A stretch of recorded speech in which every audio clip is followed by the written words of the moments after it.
Alô? Está funcionando assim? Bem, boa noite a todas e todos. Queria agradecer a presença de vocês nesse debate aqui hoje, em que pese o frio e a chuva aqui em São Paulo. Como vocês podem ouvir, a minha voz não resistiu a esse frio de São Paulo. Já aproveito para pedir desculpas. Quero agradecer também a participação de todos os ouvintes que estão acompanhando esse debate pela internet. E não poderia também deixar de agradecer a toda a equipe do Tapera Taperá pela colaboração e permitir que esse debate tenha lugar aqui hoje, enfim, com uma grande parceria. E também eu vou agradecer a colaboração dos nossos convidados de hoje. Temos aqui uma mesa, que não é exatamente uma mesa, mas um grupo de panelistas muito qualificado. A Edna Jatobá, que está aqui do meu lado, é coordenadora executiva do GAJOP, que é uma organização bastante importante, bastante tradicional em todo o Nordeste brasileiro, que está sediada em Pernambuco, vai poder falar depois. A Natália Oliveira, que, entre muitas coisas, é articuladora da Plataforma Brasileira de Política de Drogas. E o Bruno Langiani, que é o gerente da área de Justiça e Segurança Pública do Instituto Sol da Paz. Bom, eu vou começar me apresentando. Meu nome é Janaína Omerim, eu sou secretária executiva da Rede de Justiça Criminal. E talvez antes de entrar no mérito da nossa discussão tão importante das interfaces entre segurança e justiça e da motivação de por que é importante tratar disso neste momento, queria fazer um pequeno resgate e explicar a motivação da rede em promover isso hoje e o que é a rede. A rede é uma coligação de organizações da sociedade civil brasileira que nasce em 2010, que hoje tem 8 membros, com o intuito de combater e criticar o uso abusivo da prisão provisória no Brasil. Mais de 40% da população hoje atrás das grades não foi condenada pelo sistema de justiça definitivamente. E, com o passar do tempo, a rede foi ampliando o seu escopo de atuação, para além da prisão provisória, para uma crítica mais estrutural da lógica do encarceramento em massa, né? Então, a atuação da rede se deu muito focada em tentar transformar o sistema de justiça criminal em um sistema mais humano, mais justo, que respeite as garantias e liberdades fundamentais e todas as normas internacionais de direitos humanos e que o Brasil já se comprometeu, e aquelas que ele ainda não se comprometeu, inclusive, também. E, nesse sentido, a rede tomou por caminho o que a gente chama de advocacy, que é a incidência direta sobre os poderes públicos de forma a fazer avançar e mudar as políticas públicas. Em particular, a rede atuou bastante no seu início no advocacy no legislativo, aquela coisa de acompanhar os projetos de lei, tentar apresentar emendas, substitutivos, convencer parlamentares a alterar alguma coisa, organizar audiências públicas para qualificar esse debate, tentar torná-lo mais participativo, mais próximo da realidade, principalmente no campo da justiça criminal, que a gente sabe que tem várias forças, né, institucionais que exercem uma influência muito grande. E, com o passar do tempo, a gente identificou a necessidade de ampliar esse advocacy, em particular no legislativo, por meio de outras ações complementares, de engajamento e mobilização de um público mais amplo, não só dos nossos tomadores de decisão. E, para ilustrar, eu vou citar uma anedota que, para mim, significou uma virada de chave na rede. Em 2015, quando a gente estava, juntamente com várias outras organizações, muito empenhados em oferecer uma resistência ao avanço da PEC, que propunha a redução da maioridade penal, íamos a Brasília toda semana, falar com parlamentares, membros da comissão, e aí até que a gente chegou num gabinete de um parlamentar que disse assim, porque a nossa argumentação era muito na base dos principiológica, do direito constitucional, a cláusula pétrea, a compreensão da criança e do adolescente como ser informação, enfim, toda a lógica argumentativa, teórica, na qual a gente acredita, né? E a gente começou a falar, mas veja, senhor deputado, era um homem, ainda em que pese haja um problema de violência que o senhor queira combater, esta medida não vai resolver, só vai piorar e tal. E aí o parlamentar nos disse, eu sei que não, mas é o que o meu eleitorado quer. Então, quando a gente ouve esse tipo de sincericídio, da pessoa dizer para você que está tomando uma decisão, não pela sua fundamentação, ou porque ela acredita, por mais que a gente não concorde, mas digamos que ela acredite naquilo que ela está promovendo. Mas não, ele teve a sinceridade, chamemos assim, de colocar a prioridade dele, que era a reeleição. E não necessariamente enfrentar um problema sério, bastante complexo, que é o problema da violência. Isso, para a gente, eu confesso que a gente não estava preparado para ouvir esse tipo de coisa. Então, a partir daí, a gente começou a pensar, falar, ok, então, se a gente quer ter mais influência sobre os nossos tomadores de decisão, que nada mais são que representantes, nós temos que falar com todos nós, que somos os representados, então. A partir daí, a gente começou a enxergar a possibilidade de engajamento e mobilização de um público maior como uma ferramenta de conscientização do debate público sobre segurança e sobre justiça criminal. Então, em 2017, a Rede lançou uma campanha de conscientização chamada Encarceramento em Massa Não é Justiça. Porque a gente se deparou com o diagnóstico de que muita gente sequer sabia que havia uma realidade de encarceramento em massa no Brasil. Ninguém sabia, muito pouca gente sabia que o Brasil era um dos campeões mundiais em termos de população, números absolutos de população presa, taxa de aprisionamento e, mais do que isso, um crescimento sustentado, né, sem nenhuma indicação de que haveria uma revisão dessa política. E quando se perfilavam as eleições de 2018, eleições gerais, né, então a gente fala muito da eleição presidencial, mas não é o único cargo que está em disputa.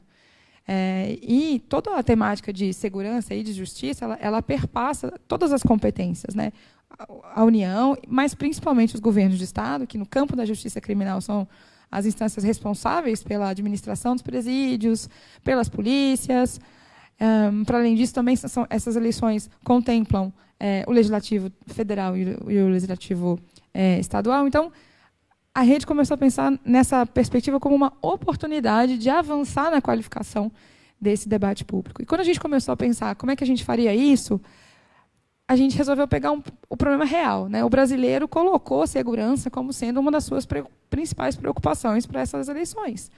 Não à toa, a gente está vendo o que está acontecendo agora, né? A temática de segurança pública, de fato, tomou uma visibilidade que ela não tinha antes. E isso só é interessante se essa visibilidade for acompanhada de uma melhor qualificação dessa discussão. Porque se for para ficar repetindo frases prontas ou na superficialidade, na verdade, isso inclusive é um problema. Não só não avança, mas ajuda a piorar, né? Então, quando a rede começou a pensar nessas eleições, a gente falou, ok, então, se todos os brasileiros estão preocupados com segurança pública, significa que os candidatos e candidatas vão falar dessa temática. E se nós não queremos que eles falem de forma rasa, superficial, e não podemos mais aceitar que a discussão sobre segurança e justiça seja conduzida de uma maneira muito, entre aspas, apaixonada ou desprovida de dados e de diagnósticos, vamos, então, por este caminho de tentar questionar o que está sendo apresentado. Então, mais do que lançar uma proposta de medidas a serem adotadas e promovidas por candidatos e candidatas, considerando que existem várias instituições fazendo isso, instituições que produzem bastante conhecimento nessa área, a gente resolveu, então, trazer uma abordagem complementar e dialogar não com os candidatos e candidatas em primeira mão, mas em primeira mão com o eleitorado. Então, a rede se debruçou, e com a colaboração de pesquisadores, em particular da pesquisadora Raquel da Cruz Lima, que nos ajudou a elaborar este material, nós fizemos um documento base chamado Votando em uma Política de Estado para a Justiça Criminal. Esse documento é bastante fácil de ler, é uma leitura agradável. Nós tivemos um esforço muito grande de tentar abordar a temática com um viés, talvez, mais acessível, mais democrático, para que... É isso, né? São assuntos que, a princípio, são relegados a um grupo menor de pesquisadores, de pessoas que têm um interesse já pela temática, e o que nós queríamos era furar essa bolha. Era falar com todo e qualquer eleitor brasileiro para que ele se sentisse envolvido e interessado a participar dessa construção. Porque a gente acredita que isso vai ser a chave para a melhoria da política criminal e de segurança pública no Brasil, a partir do momento que essa participação for verdadeira e envolver a todos nós. Então, a partir desse material, a gente tentou fazer um olhar ampliado sobre todos os aspectos da segurança e da justiça, dessa interface, perpassando o governo federal, o governo estadual e também o papel dos municípios, o papel da sociedade civil, e para que nós tenhamos, de fato, a construção, tijolo após tijolo, de uma política de Estado e não de governo, não com determinado mandato. E qual que foi a chave? A nossa intenção é, muito mais do que oferecer aquilo que nós achamos que seja mais importante ou relevante, talvez seja simplesmente fomentar a curiosidade do eleitor. Falei, escuta, se você considera que isso é um problema sério no seu bairro, na sua vizinhança, qual que é a proposta do seu candidato? E em que a proposta do seu candidato está se embasando para te apresentar essa estrutura? Quais são os dados que estão fundamentando essa proposta dos candidatos? Qual que é o resultado esperado? Aonde eles esperam chegar com isso? Quais são os recursos, o financiamento? Enfim, tentar um pouco provocar e motivar o cidadão a entender e a questionar, problematizar muito mais as discussões de segurança e justiça, assim como é feito em outras áreas, em educação, em saúde, por exemplo. Felizmente, esse envolvimento, essa participação já está bastante mais amadurecida. Então, não quero explicar por completo essa lógica de construção, porque eu vou mostrar para vocês um vídeo, mas só para vocês entenderem, então a gente queria colocar um pouco essa lógica do não compre gato por lebre. É uma preocupação legítima de todos nós e precisamos estar atentos àquilo que é apresentado para nós. Então, a partir daí, a gente elaborou este documento base e alguns materiais de comunicação que desdobram e permitem a divulgação deste material. Um desses materiais é o vídeo que eu vou passar agora, e, na sequência, eu queria só finalizar e mostrar o hot site para vocês.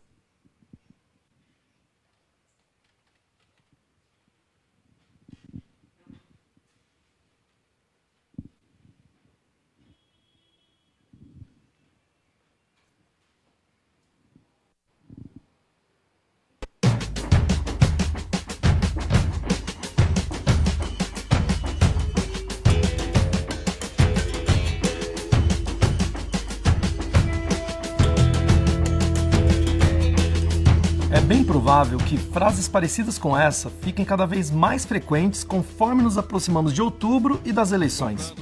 Muitos candidatos e candidatas vão tentar se projetar falando de segurança e justiça.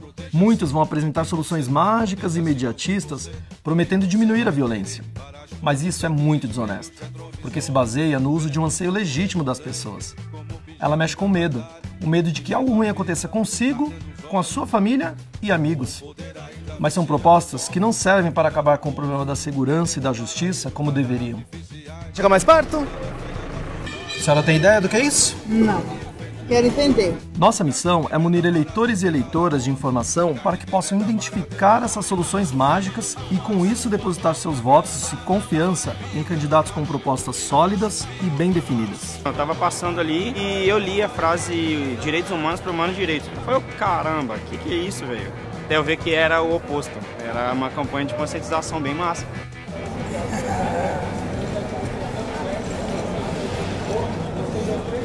O Brasil é o país da impunidade. A senhora já ouviu muito isso? Já não ouviu? Meu Deus. Mas, na verdade, a gente tem hoje 726 mil pessoas presas no país. A prisão não resolve, tem que ter justiça. Não é solução. Só se preocupa em, sei lá, tirar pessoas pobres e pretas dos lugares onde pessoas que têm muita grana ocupam. A nossa retirada da sociedade é um problema. A questão é ali, mas não a questão da falta de prisão. Não tem que prender mais gente. Por quê? Porque a situação é difícil, sabe? A comida, o tratamento, falta de respeito. Então eu acho melhor prender menos e cuidar do que prender mais. 40% sequer tiveram acesso à justiça. Já está cumprindo pena e nem é condenado. É muito louco isso. É negócio, né? A prisão virou negócio. O que se espera de um país? Tem que ter realmente esse debate até para conscientizar mais a população. Vocês sugerem algumas soluções para, de vez de só encarcerar, ter outras medidas? A escola é a solução, cultura é a solução, lazer é a solução. Sua propaganda não vai me enganar. Bom, obrigada. Então, esse é o vídeo. Essa é a campanha Eleições Sem Truque. Eu convido a todos a entrar no website da rede, que é redejusticacriminal.org, sem BR, / Eleições Sem Truque. Uma vez no site, vocês vão poder tomar conhecimento desse material em PDF, vão poder ver os que a gente está chamando de card desses materiais, desses produtos de consumo, e vão poder enviar as perguntas que estão contidas neste material aos seus candidatos. Fizemos um levantamento com todos os candidatos à presidência da República e dos governadores de todos os estados, de todos os partidos. Fizemos esse banco de dados dentro do site. Vocês podem encaminhar perguntas que já estão pré-selecionadas, é muito fácil, clicar ali, mandar e tal. E eu convido vocês a fazer, porque a gente já está recebendo alguns feedbacks de alguns candidatos um pouco incomodados com a quantidade de e-mail que eles estão recebendo. Então, é um pouco esse o objetivo. Então, só para finalizar, essa lógica que a gente construiu de não compre gato por lebre, não sejam, assim, propagandas enganosas, né? Quando a gente tem um problema, a gente quer uma solução, essa solução aparece de alguma maneira, e a gente não pode deixar que essa solução mágica ou superficial nos engane. E não porque sejamos bobos, mas é porque tem um movimento muito sério de manter a superficialidade das respostas. Então, acho que é isso que eu queria falar a respeito da campanha. E aí, só retomando, explicando um pouco a composição dessa mesa, essa iniciativa de tentar falar com o eleitorado e promover a participação reflete na mesa que a gente tem aqui hoje. A gente acredita que, nesse momento, é mais importante ainda do que nunca promover a participação, a inclusão qualificada de todos nós e mostrar que essa pluralidade de visões, de olhares, de atividades e de ações complementares fortalece uma política mais democrática, mais responsável de segurança e justiça. O que nos levou, inclusive, a convidar todas essas pessoas, que cada uma delas vai trazer um exemplo de uma iniciativa, de um estudo, de como abordar a matemática, mostrando que a nossa construção coletiva é que vai permitir, primeiro, tirar a discussão de segurança e de justiça dos gabinetes, né, que ela não pode ficar restrita a gabinetes ministeriais ou parlamentares, ela tem que ter a nossa participação, e mostrando também que existem vários caminhos para conseguir isso. Então, eu vou passar a palavra, em primeiro lugar, à Edna, para que ela fale um pouco da iniciativa de Pernambuco. Na sequência, a gente vai ouvir o Bruno e vamos terminar com a Natália, que vai falar sobre política de drogas. Então, gente, boa noite. Boa noite a quem está assistindo também. Eu tenho quanto tempo, Janaína?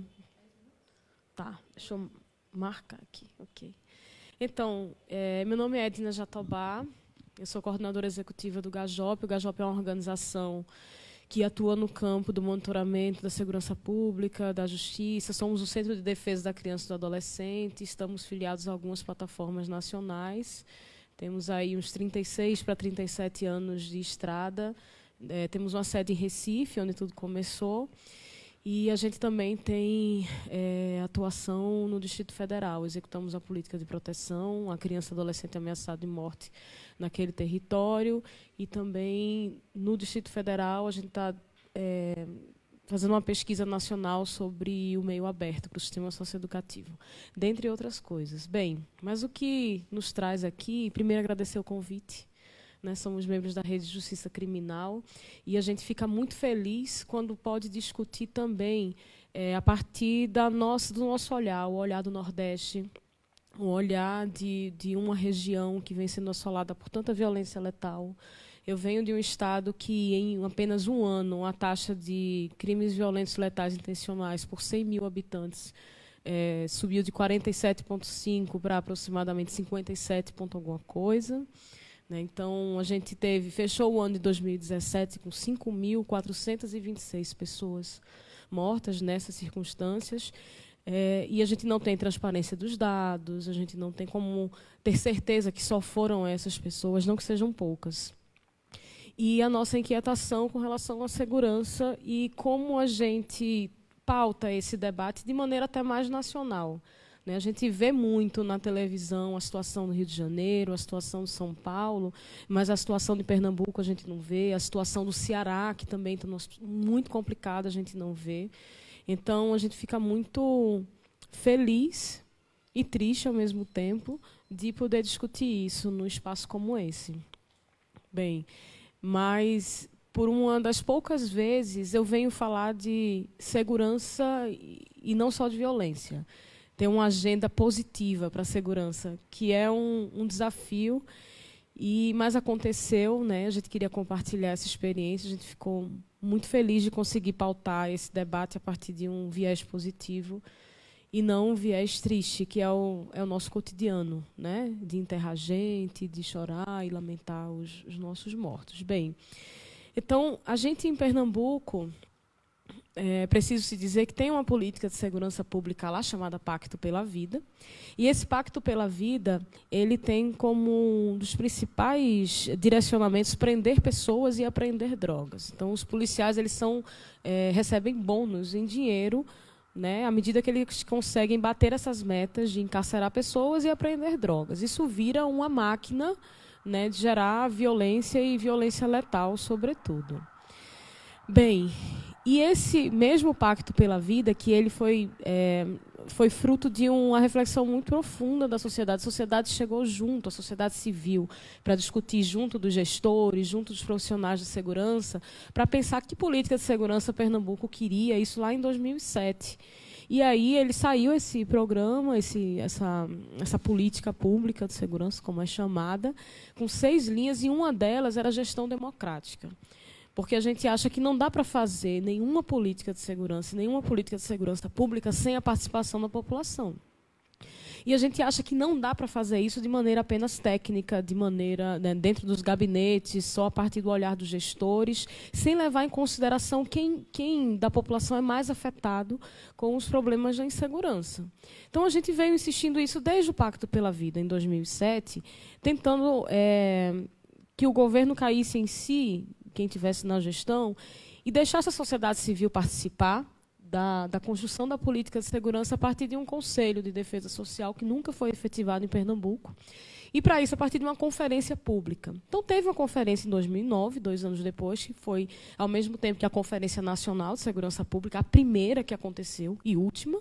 E eu não estou falando só de Pernambuco, não. A nacional também foi a primeira e última. Enquanto educação, saúde, serviço social, direitos humanos já avançaram e fizeram várias conferências, ou seja, submeteram várias vezes uma política pública ao olhar da sociedade, segurança pública não aconteceu isso. Né? Aconteceu em 2009 de maneira muito suficiente e vaga.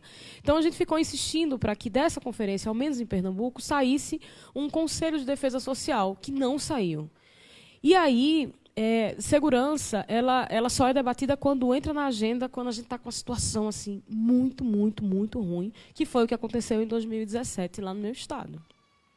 Então, a gente conseguiu ter mais gente perto para fazer essa discussão da gestão democrática. Então, vários movimentos chegaram junto e começaram a incomodar mais e mais. E aí a gente pautou 2 audiências públicas para tentar, a gente que provocou as audiências públicas, para tentar abrir essa caixa preta que é a segurança e, sei lá, colocando meio que o pé na porta, fazer com que a população, mesmo que não entende desses jargões técnicos, pudesse dar a sua opinião. A gente levou porta na cara. Então, a gente teve que acabar, destruir a audiência, porque é uma audiência pública que não tem diálogo, para a gente não adianta. É teatro, né, é palhaçada, com todo respeito aos profissionais do teatro e aos profissionais circenses. Então, a gente se retirou e a gente decidiu que a gente ia subir o tom, né, para discutir segurança, e a gente começou a se organizar e a subir esse tom. Então, a gente criou um Fórum Popular de Segurança Pública. Tem o Fórum Brasileiro de Segurança Pública. Em Pernambuco, em um momento, teve o Fórum Estadual de Segurança Pública, que se dissolveu. A gente vai fazer um fórum, agora esse fórum vai ser popular. E aí a gente juntou uma galera, uma composição bem diversa. Então, nesse fórum, tem a RENFA, né, as feministas antiproibicionistas, tem o Movimento PE de Paz, que é uma organização do movimento dos cristãos evangélicos pelo Estado de Direito, tem o pessoal do Movimento Negro Evangélico, tem o pessoal dos movimentos sociais, MTST chegou junto, etc. Tem o pessoal também das organizações não governamentais. Então, a gente se organizou tudo e criou esse fórum. E aí a gente disse, segurança pública agora vai ser discutida de maneira popular, sim, e queiram ou não queiram os juízes. também é uma música que a gente canta muito lá, especialmente no Carnaval. Bem, a gente criou o Fórum Popular de Segurança Pública e a gente conseguiu fazer a primeira Conferência Popular de Segurança Pública. Aí, para fazer essa conferência, a gente teve que fazer conferências prévias, que a gente imitou o modelo, né? Mas só que a gente imitou o modelo com as nossas regras. Vai ser do nosso jeito, a gente vetou a participação do Estado. Se o Estado quiser, ele faça uma conferência dele, né, que é papel dele, e vamos fazer a nossa. Então, foram 55 conferências prévias em todo o Estado de Pernambuco. E da maneira mais diversa possível. Teve conferência dentro de terreiro de Umbanda, teve conferência prévia dentro da casa das pessoas, teve conferência prévia dentro do espaço onde tem uma liga de dominó que se organiza, teve conferência prévia na população ribeirinha, quilombola, e chegou um momento que essas conferências elas estavam fugindo ao nosso controle. E foi a melhor coisa que aconteceu. A gente não sabia onde estava acontecendo mais conferências, a gente tinha notícia depois. Chegava o relatório, as fotos, as propostas, e a gente conseguiu tirar 155 propostas, fizemos 55 conferências prévias e juntamos mais de 350 pessoas debaixo do viaduto, lá numa comunidade bem vulnerável de Recife. E eu não posso nem mentir, porque a Janaína estava lá, a Ana estava lá, o Bruno estava lá. A gente levou também mais gente de outros estados para ajudar a gente a discutir essas propostas. E aí a gente conseguiu fazer essa discussão de maneira bem popular. Gente, vocês sabem o que é estar debaixo de um viaduto, uma comunidade vulnerável. E a gente não tinha banheiro químico, tinham 350 pessoas lá. E as pessoas nas casas das comunidades que emprestavam os seus banheiros para a gente poder ir. Né? A gente não tinha comida para todo mundo. A gente recebeu umas frutas de doação e a comunidade se organizou para cortar as frutas. Isso para a gente é muito simbólico. Sabe? É mostrando que a gente está aqui para discutir junto, a gente tem condição, as propostas foram maravilhosas, né? As propostas não poderiam ser melhores do que as que foram apresentadas, e ainda assim a gente não tem resposta sobre como a gente vai participar institucionalmente da segurança. Porque o fórum continua, as organizações estão mobilizadas, ele é composto por uma série de organizações, como eu já falei. A conferência aconteceu e a gente vai continuar mobilizado, porque a gente não vai desistir de compartilhar essa responsabilidade que é constitucional de criar e monitorar e planejar junto uma política de segurança que a gente quer. Então, eu queria terminar mostrando o vídeo, né, primeira mão, de como foi essa conferência.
A segurança pública de Pernambuco foi o tema de um encontro que reuniu no Recife representantes de várias organizações da sociedade civil. Eles preparam um documento que vai ser entregue às autoridades e aos candidatos ao governo. As propostas apresentadas por cidadãos de todas as regiões do estado foram reunidas nesse documento que teve a versão final aprovada na primeira Conferência Popular de Segurança Pública de Pernambuco. Esse documento foi construído por cerca de 2.000 pessoas ao longo de 2 meses que participaram de 55 reuniões. São dezenas de propostas de quem conhece de perto a violência. Elas trazem os problemas do interior, elas trazem os problemas da violência no perfil dos grandes empreendimentos. Ela está muito focada em propostas de prevenção social do crime, melhor cobertura da educação, das políticas de lazer, do acesso inclusive acesso à saúde.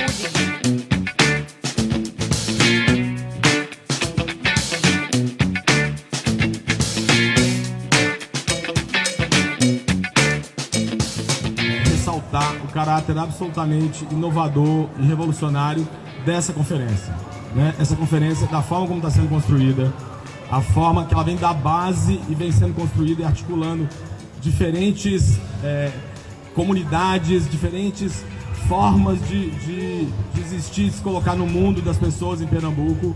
Ela é absolutamente inovadora. Eu não tenho visto no Brasil ainda um tipo de conferência realizada como essa. Diferentes movimentos sociais, diferentes coletivos, e isso é muito importante.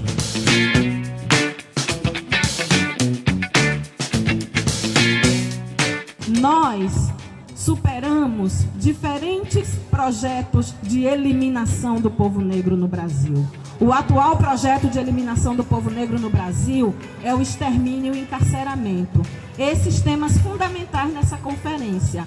Nós continuaremos resistindo e continuaremos vencendo as batalhas. Estamos juntos, pessoas negras e pessoas brancas aqui nesse espaço, juntos na luta, juntos na construção de alternativas e de outras possibilidades. A gente quer estar vivo, a gente não quer só sobreviver, a gente quer viver e ser felizes.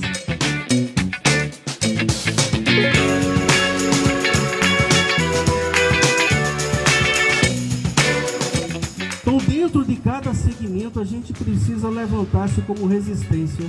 E nessas resistências, a gente se encontra aqui como esse grande família que a gente formou. E a gente começa a dizer ao Estado: nós queremos participar da governança da segurança pública do Estado. E volta para casa no compromisso de levar essa discussão adiante e não deixar morrer esse espaço de debate de segurança pública tão importante vindo da base.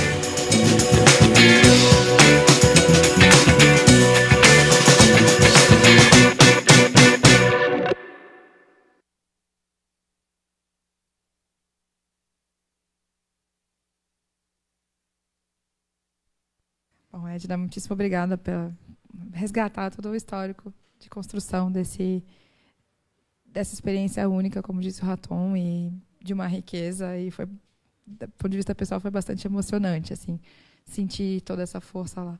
Então, agora eu vou passar a palavra para o Bruno e a gente termina com a Natália.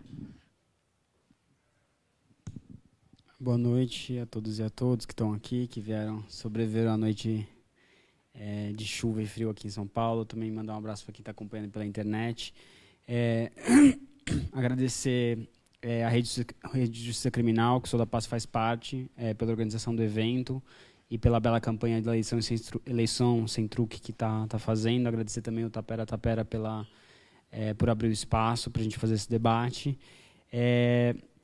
Bom, meu nome é Bruno, eu sou gerente do Instituto Sou da Paz. O Instituto Sou da Paz é uma organização que trabalha para conseguir influenciar políticas públicas para redução e prevenção de violência no Brasil. A gente não é tão experiente como o Gajop, que está fazendo quase 40 anos, mas a gente chega lá, a gente faz 20 anos de trajetória o ano que vem.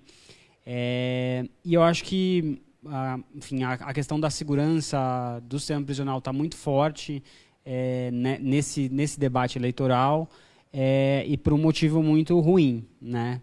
Por um motivo de que a situação de violência no país está muito grave. Esse é um tema que está presente na mesa de jantar das pessoas. Acho que a gente também, enfim, precisa encarar o fato de que a gente tem candidatos completamente autoritários, também tem trazido esse tema muito presente de um jeito bastante ruim com relação às propostas. E, enfim, a gente tem essa principal tragédia do Brasil hoje, que ultrapassou essa barreira de 60 mil mortes todo ano. Enfim, é importante que a gente diga que o perfil de quem está morrendo são jovens, principalmente sexo masculino, negros, moradores de periferia, que não são alcançados por praticamente nenhuma política pública, e que têm a vida ceifada no começo mesmo das suas trajetórias, né? Fazendo essa prática bastante trágica e traumática, que a gente ter dezenas de milhares de pais todos os anos enterrando seus filhos, que é a coisa mais não natural que existe no mundo, né? Eu e a Edna estávamos em Fortaleza semana passada, que está tendo um trabalho lá muito legal, feito a partir da Assembleia Legislativa, que é o Comitê Cearense para a Prevenção de Homicídios de Adolescentes. Enfim, os dados que eles estão monitorando lá são absolutamente aterradores, né?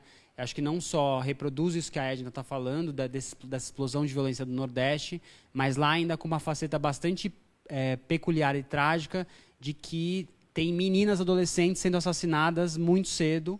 E aí os dados, não vou lembrar de cabeça, mas eram aproximadamente 20 meninas que tinham sido assassinadas em 2016. O número em 2017 foi para quase 60.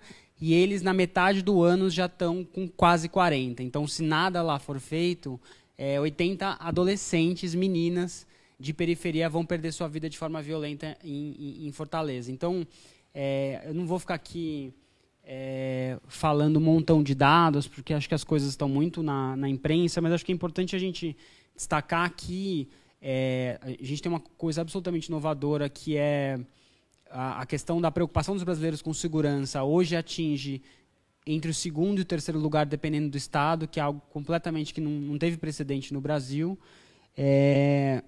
As pessoas estão deixando de sair à rua por conta de violência, deixam de ver a cidade, muita gente deixando de estudar por medo de voltar à noite sozinho para casa. Então, essa questão da segurança impacta demais como as pessoas vivem as suas vidas, e é um drama bastante grave.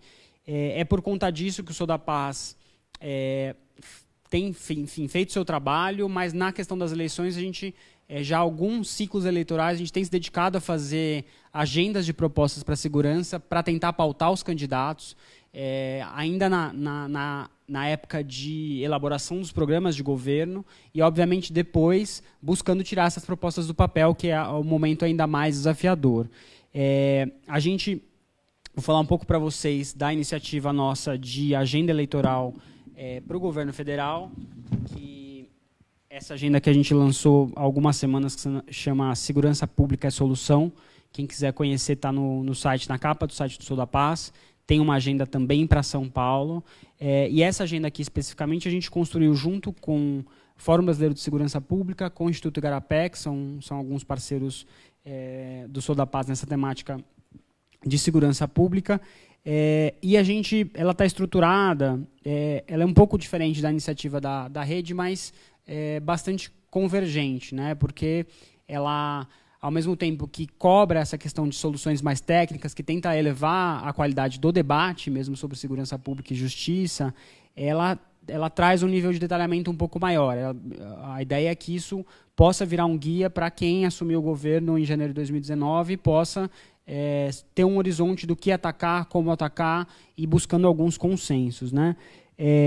Muito rapidamente, para contar um pouco para vocês o que tem nessa agenda, ela colocou duas prioridades principais que o Brasil precisa enfrentar, enfim, como os pontos mais importantes. Mas primeiro ela traz uma concepção disso, de que a Janaína e a Edna estavam colocando, da gente discutir segurança pública primeiro como um direito, né?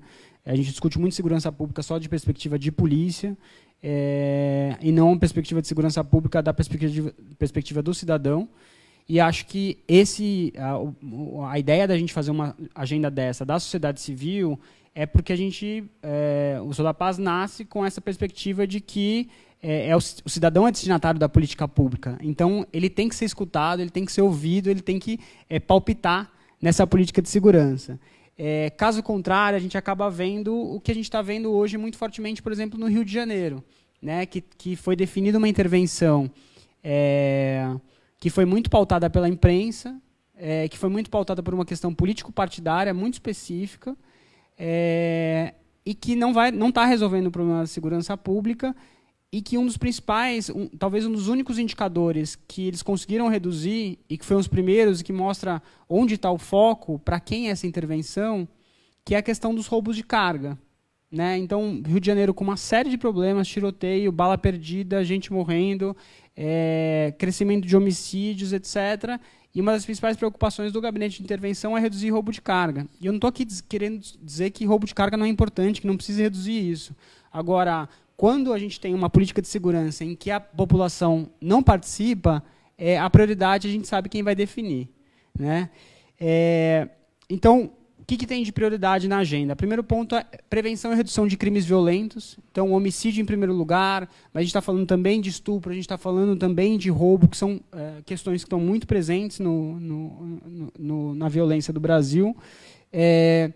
A questão do ataque, de enfraquecimento de crime organizado, a gente fala muito de crime organizado, mas na prática muito pouco tem sido feito para dar conta dessa questão do problema. E aí crime organizado muito da perspectiva, principalmente das comunidades que hoje estão vivendo em bairros sob domínio do crime organizado, que na prática vão pagar mais caro pelo gás, na prática vão pagar mais caro pelo transporte, não tem essa liberdade de ir e vir. Então, estão sofrendo, para além da ausência do Estado, ainda estão sofrendo essa pressão de um poder paralelo. E aí, dentro dessas prioridades, a gente tem estratégias de como dar conta disso, que a gente fala tanto sobre questão de gestão e organização, e aí principalmente como o governo federal pode ajudar a induzir política e definir quem deve fazer o quê, dar orientações de treinamento, de produção de indicadores confiáveis, a própria questão de criar uma estrutura para lidar com o crime organizado, trabalhar os pontos de investigação e inteligência das polícias, que o Brasil acaba muito fortemente investindo só em polícia militar, só em policiamento ostensivo, e deixando o que a gente chama da infraestrutura da segurança, essa parte de inteligência que não aparece muito e por isso não dá voto, sem investimento.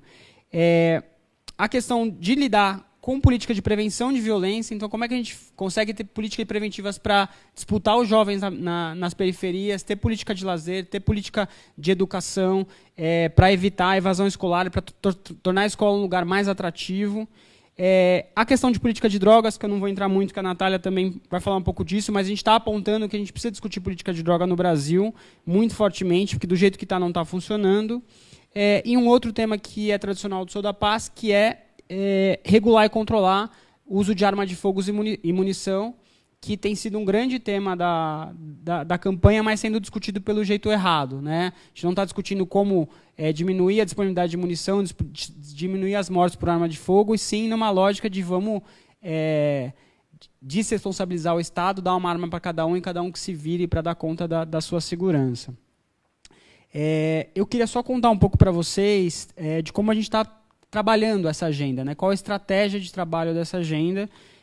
A gente tem, desde a estratégia mais tradicional, que sentar com os comitês de campanha, conversar com os candidatos, entregar, tentar convencer eles a incorporar essas propostas nos programas de governo. A gente tem feito um trabalho muito forte com a imprensa para pautar matérias específicas. Então, vamos fazer uma matéria sobre violência sexual, vamos fazer uma matéria sobre violência doméstica e pôr o microfone na cara dos candidatos para ver o que eles estão fazendo sobre isso. A gente tem feito um trabalho forte de parceria com a Agência Lupa, formalmente, com outras agências de checagem de fatos, para, à medida que os candidatos vão falando, apresentam um programa de governo, falam uma baboseira, que tem muito a ver com eleições sem truque. Então o cara fala, eu vou construir 300 mil vagas de presídio em 2 anos. Não, amigo, no melhor mundo, na melhor série histórica do Brasil, construíram 70 mil vagas. Mesmo que você achar que construir vaga é a solução, essa proposta ela é inviável, ainda mais no momento de crise fiscal. Então, acho que é um trabalho bem importante de conseguir dar uma trucada nessas propostas que não são viáveis, não são factíveis. Mas também, e aí acho que dialoga muito com a anedota que a Janaína contou no início, e acho que fazendo esse alinhamento, que a gente precisa ser capaz, nossas organizações, ser capazes de conseguir fazer um diálogo com mais gente. Né? Não basta a gente ter as propostas mais testadas, comprovadas tecnicamente, olha, isso aqui funcionou na cidade tal, na cidade Y, já fizeram isso, deu certo, reduziu em tanto. Se a gente não conseguir trazer mais gente da sociedade apoiando essas propostas, a gente não vai conseguir dar conta. Então, eu que já bati muita perna lá com a rede em Brasília e em gabinetes, a fala é muito isso, né? Quantos apoiadores o Sou da Paz traz, né? Quantas pessoas estão defendendo essa proposta com vocês? E aí, enfim, se você não tiver de fato conseguido conquistar, falar numa linguagem menos técnica, conseguir dialogar com as preocupações da população. Então, não dá para você chegar e falar, bom, mas aquele senhorzinho lá que foi assaltado 4 vezes na lojinha de bala que ele conseguiu abrir na garagem da casa dele, precisou fechar porque ele não aguentava mais ser assaltado, esse cara está querendo comprar uma arma, está querendo votar no Bolsonaro, etc. Você precisa entender da perspectiva das pessoas, você precisa ter a simpatia, você precisa, senão a gente não vai conseguir chegar a lugar nenhum. Então, dentro dessa estratégia de um diálogo mais direto, o Sou da Paz tem mudado muito a forma de interlocução nas redes sociais. Então, a gente está trabalhando muito nessa perspectiva dos memes, de como fazer o diálogo mais direto. A gente tem feito um trabalho de conseguir mandar spots para rádios populares, rádios do interior, que normalmente a gente não consegue acessar. A gente sabe que os veículos tradicionais, Folha de São Paulo, Estado, esses veículos cada vez mais têm menos tiragem, menos gente lê isso. Então, como é que a gente consegue chegar e conseguir fazer um diálogo, acessar mais gente, contar nossas propostas, falar dos problemas e, de fato, conseguir o que a gente quer, que na prática é ter menos violência, conseguir ajudar a solucionar essa temática de violência no Brasil e, principalmente, também acessar esse tema que é super desafiador, de que é como lidar com o sistema prisional. Né? As pessoas, por mais que... E aparece muito no vídeo, né, que você conversa com qualquer pessoa, a pessoa fala, olha, prisão é a escola do crime, a pessoa entra e sai pior do que ela sai pior do que ela entrou. Qualquer problema que a gente tem de crime, qualquer problema de crime novo que aparece, a primeira coisa que a gente quer fazer é criar um crime novo, aumentar a pena, mandar a pessoa para lá, deixar morrer. Então, assim, é super desafiador fazer esse trabalho e a gente tem que ser capaz de mostrar essas alternativas, né? Mostrar como outra forma pode dar certo, como a gente precisa mudar a forma de fazer política de segurança, como a gente precisa fazer mudanças também no judiciário e como é que a gente precisa pensar em termos de alternativas, não só alternativas penais na coisa do crime, mas principalmente pensar as alternativas que acontecem antes do crime acontecer, nessa coisa de prevenção, que tipo de política que a gente faz para a nossa juventude, que eu acho que esse é o caminho. E aí, por fim, eu só, enfim, convido vocês a entrarem no site do Sou da Paz, entrarem no Facebook do Instituto Sou da Paz, no Instagram, que a gente está com todos esses materiais novos, esses memes, pequenos GIFs, vídeos, e convidar vocês que, enfim, façam essa reflexão, compartilhem, mostrem para a família, mostrem para o amigo, porque a gente só consegue ganhar virar esse jogo se a gente conseguir trazer mais pessoas para o nosso barco. Acho que é isso. Obrigado.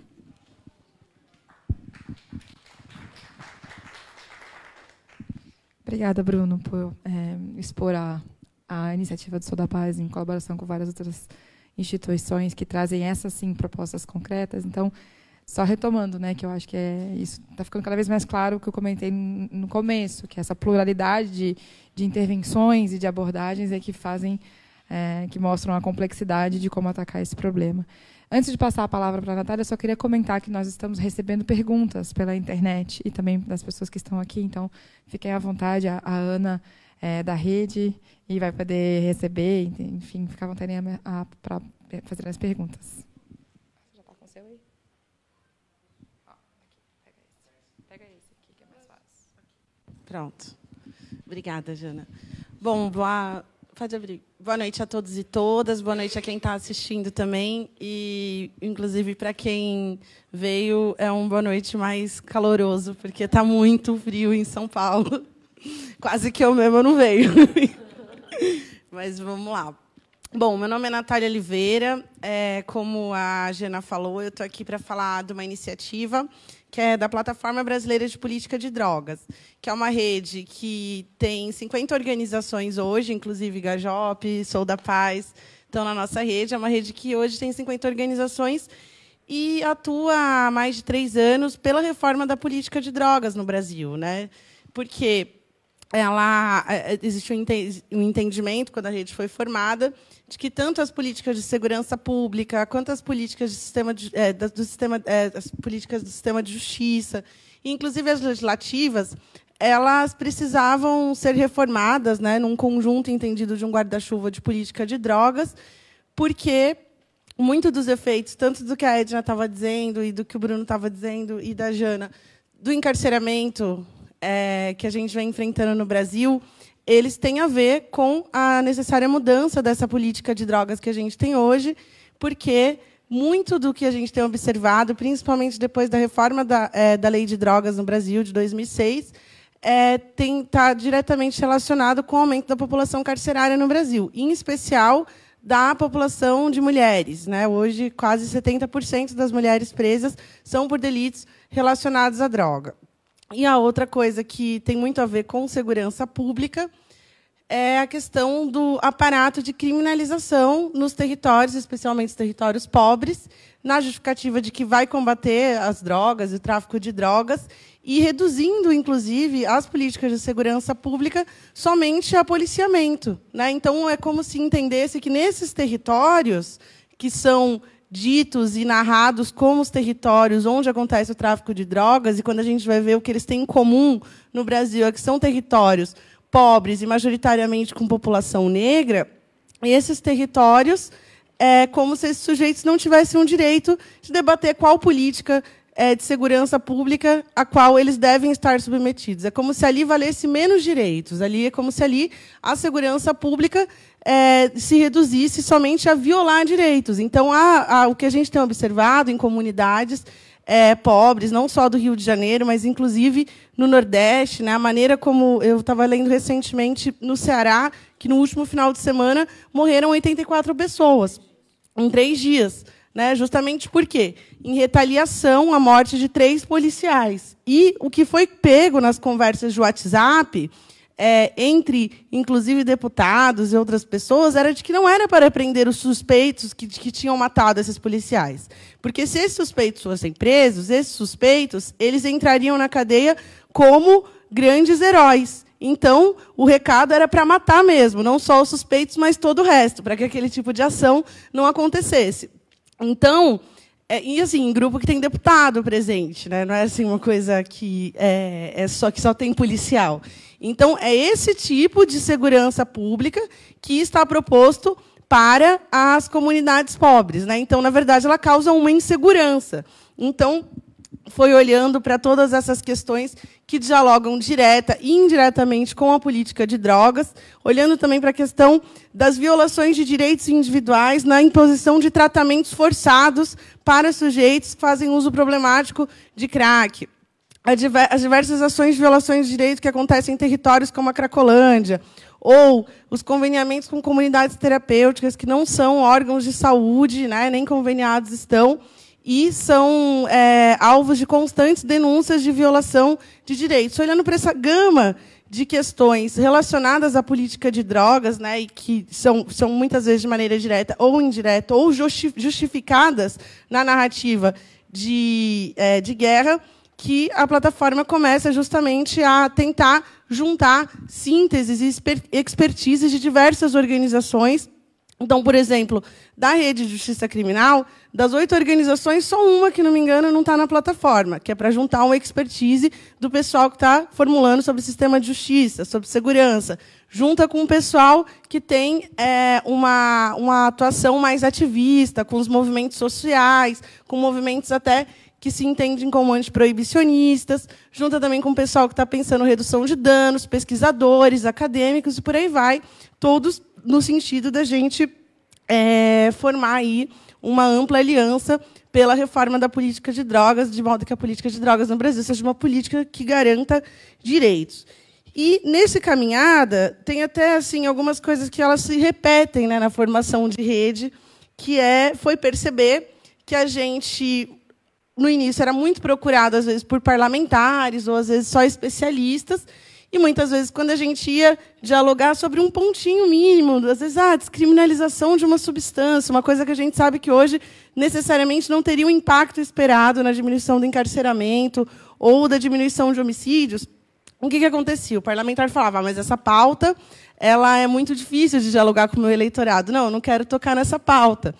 E, conforme o tempo foi passando, a gente percebeu, então, a necessidade de dialogar com o público em geral. Então, a plataforma começa a ser requisitada para participar de eventos.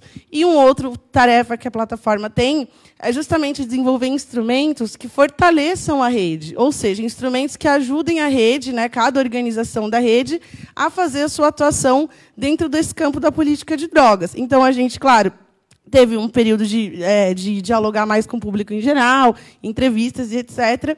E o que a gente preparou para essa eleição, aproveitando que o debate de segurança pública está na pauta, a gente também acha que não adianta só estar na pauta, que tem que ser qualificado, tem que ser disputado, sim, por um campo que tem propostas, para que não seja colocado qualquer proposta, ou até que essa brincadeira com medo da população venha a levar o que a gente tem hoje de política para um avanço ainda mais conservador e piore justamente o que a gente tem.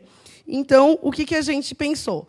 A gente poderia desenvolver uma agenda sobre eleições que justamente não fosse uma agenda com propostas, mas fazendo uma síntese dos saberes que tem dentro dessa plataforma. Então, a gente preparou, primeiramente, um guia.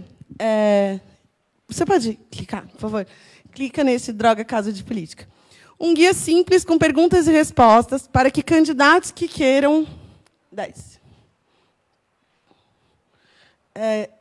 eleições... o azulzinho, o segundo azul. Isso. Isso, por favor. O que a gente fez? A gente criou um guia prático com perguntas e respostas sobre... Dá esse mais um pouquinho. Bom, deixa aí. Depois eu mostro, não tem problema. A gente criou um guia com perguntas e respostas muito simples, para um beabá, para que candidatos que queiram abordar esse tema, o que era a discussão ali sobre política de drogas, porque justamente a gente sabe que vários candidatos às vezes querem tocar no tema, mas por questões polêmicas ou porque não tem muito conhecimento, não se considera especialista, o candidato poderia consultar o nosso guia, justamente para poder acompanhar os debates e qualificar a sua candidatura. Ao mesmo tempo que a gente mandou um survey pequenininho para várias pré-candidaturas, perguntando se elas gostariam de atuar pela reforma da política de drogas, com perguntas simples, e aí a gente criou um mapa do Brasil. Por quê? Cadastrando todas as candidaturas. Inclusive, são de vários partidos. Os partidos que vão do Novo, vão do espectro do campo mais conservador até o campo mais à esquerda. A gente colocou as fotos dos candidatos para que os eleitores desses estados que dialogam com pautas que a plataforma toca, que tem a ver com a reforma da política de droga, pudessem procurar esses candidatos e cobrar, perguntar quais são as propostas de fato, ajudar a qualificar essas candidaturas. E aí, então, a gente hoje está com mais de 200 candidaturas, né, as candidaturas ao Legislativo, então, das câmaras estaduais, federal e ao Senado. Os majoritários ainda não sei, acho que só um aderiu. E aí a gente tem divulgado, tem feito um trabalho de imprensa para que justamente mais pessoas possam tanto encontrar pessoas que, de repente, elas poderiam se identificar e votar, quanto cobrar daquele candidato depois que ele foi eleito, né? Se essas pessoas forem eleitas, a gente tem um mapa de quem se comprometeu com a reforma da política de drogas e até para qualificar depois a nossa atuação de advocacy ali no Legislativo e a gente cobrar a atuação dessa bancada pela reforma da política de drogas. É um pouco isso. Vocês podem acessar o nosso site, que é eleições.pbpd.org.br. Lá dá para achar os candidatos e o guia que a gente fez de perguntas e respostas. É isso.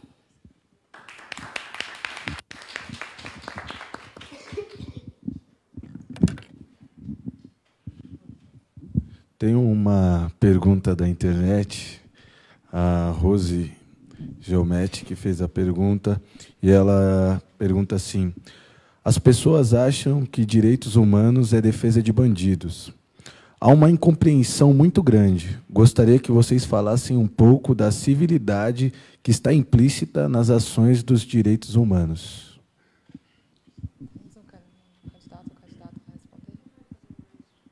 Pode fazer uma leva de perguntas?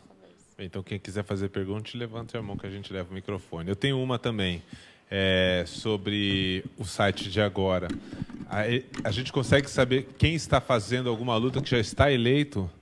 nessa política atualmente ou é uma perspectiva futura? Carlos Eduardo da Tapera. Bom, boa noite. Meu nome é Yuri. Eu tenho uma experiência como servidor público. Eu trabalho na rede IFE, né, dos institutos federais que tem pelo Brasil, são escolas de ensino científico e tecnológico. E um dos nossos campos aqui do Instituto Federal de São Paulo é o campus Caraguatatuba, que foi pensado numa época de expansão da rede, há mais ou menos uns 6 a 5 anos. E foi um pedido muito expresso do prefeito da cidade para que fosse feito um campus lá e num bairro em especial que tinha uma condição bastante sensível em relação a serviços públicos de modo geral, a violência, etc. Esse pedido foi atendido pelos técnicos do MEC na época, né? Fizeram o estudo, viabilizaram, e o campus foi aberto naquele bairro, com a promessa da prefeitura e do governo do estado de que seria criada uma rede de transporte e de outros serviços públicos necessários àquela população.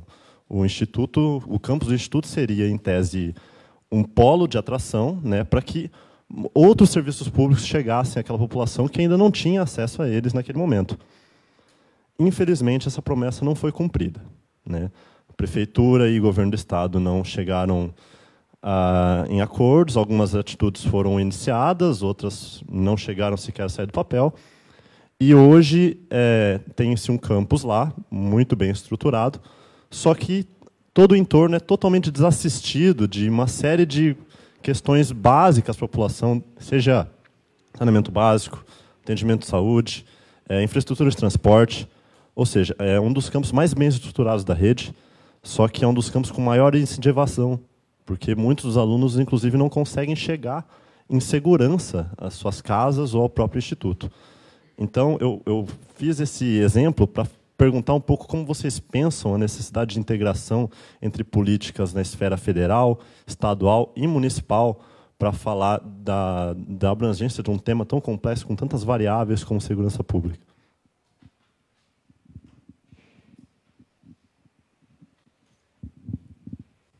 Mais alguém quer fazer uma pergunta para essa rodada? Quer?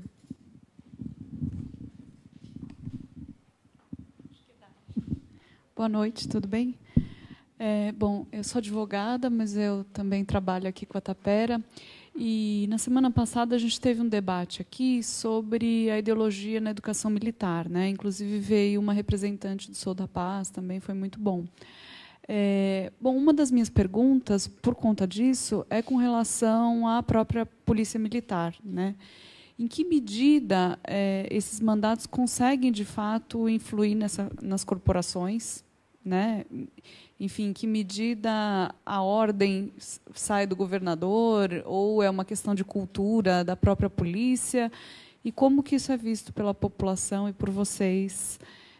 Porque, enfim, no final das contas, muito da violência é cometido por também quem está na ponta da cadeia, né? Quem está atuando diretamente com a população.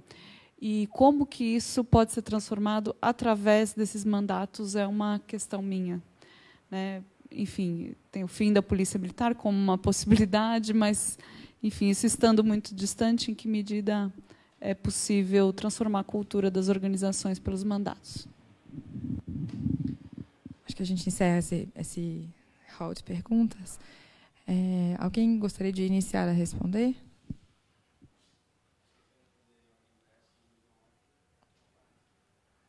Vou deixar vocês começar pela ordem inversa, então. Acho que foi uma pergunta mais direcionada. Pode ser. Bom, sobre quem são os candidatos, as candidaturas que estão na nossa plataforma são quem está concorrendo às eleições esse ano. Então, pode ser pessoas que estão concorrendo à reeleição como candidaturas novas. Aí é só clicar e ver quem é o nome, né, enfim, que você está interessado, e ver se já é deputado ou não, porque a gente não está fazendo essa diferenciação. É só uma proposta de ligar, eleitor, propostas, e depois qualificar a nossa atuação posteriormente. Sobre essa questão da construção de outras políticas que muitas vezes fica evidente que não é planejado. Assim como segurança pública, parece que sempre surge uma medida que seria populista, eu já vi várias outras políticas sendo construídas dessa maneira, no susto, né? Ou com uma percepção equivocada da realidade, que é uma proposta de que, por exemplo, do Ciro, essa semana, a gente vai dar bolsas para os adolescentes que estão em colégios técnicos para evitar que o crime organizado seja uma opção para esses jovens. Eu acho que a medida é boa, porque eu já fui estudante e eu acho que toda bolsa que viesse para me ajudar seria uma coisa muito importante. Mas não são esses jovens hoje que estão trabalhando, por exemplo, no varejo de drogas, que estão nas escolas. Pelo contrário, são os que nem conseguem chegar ou avançar no ensino formal, né? Então, a proposta do candidato, por exemplo, é boa, mas ela não vai atingir com o objetivo, que é de evitar com que esses jovens encontrem uma atividade lucrativa. A mesma coisa quando o sujeito fala, vou colocar uma escola técnica dentro de uma comunidade. O processo seletivo para chegar numa escola técnica vai fazer com que vários desses jovens, inclusive, seja a escola técnica estando dentro da comunidade ou longe dessa comunidade, faz com que esses jovens não cheguem, porque tem um processo seletivo para chegar nesses lugares. Ou, às vezes, a construção de outros equipamentos, mas que, se eles não estão em diálogo ali com a rede comunitária, seja qual rede for, né, não vamos pensar só na rede formal, ele vai surtir pouco efeito. Já vi equipamentos culturais em locais periféricos da cidade que os jovens não se sentiam à vontade para entrar dentro desses equipamentos, por exemplo, mas está lá o equipamento dentro da periferia. Então, às vezes, falta dados e planejamento para a construção de política, e elas são construídas no susto, e, às vezes, falta articulação, porque, uma vez que o equipamento está lá, então, como que a gente vai criar mecanismos que garantam a participação daquela comunidade dentro daqueles equipamentos que estão sendo propostos para aquele território, que aí envolve, muitas vezes, flexibilizar a existência daquele equipamento, como que aquele equipamento vai existir, e etc.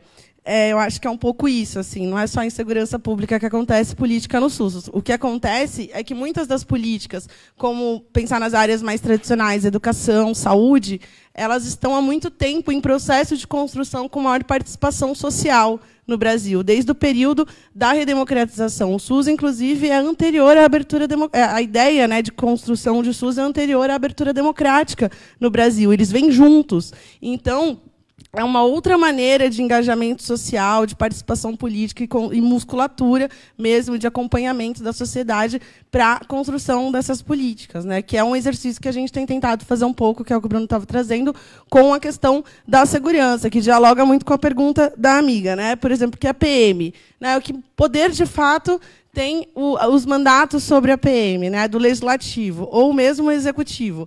A PM, né, a segurança pública como um todo, ela não vem nessa esteira da abertura democrática quando o Brasil redemocratiza e sai do período da ditadura. Segurança pública ela permanece dentro dessa caixa preta. Primeiro, o Brasil ele anistia e não reconhece seus crimes de Estado, né? Isso causa uma manutenção de uma lógica de Estado, de que o Estado ele pode fazer o que quiser e depois ele não repara, né, assim, os seus erros, porque a lógica da anistia para a abertura democrática ela vem na perspectiva de que também era necessário anistiar as pessoas que atentaram, a sociedade civil que atentou e cometeu crimes políticos contra o regime ditatorial.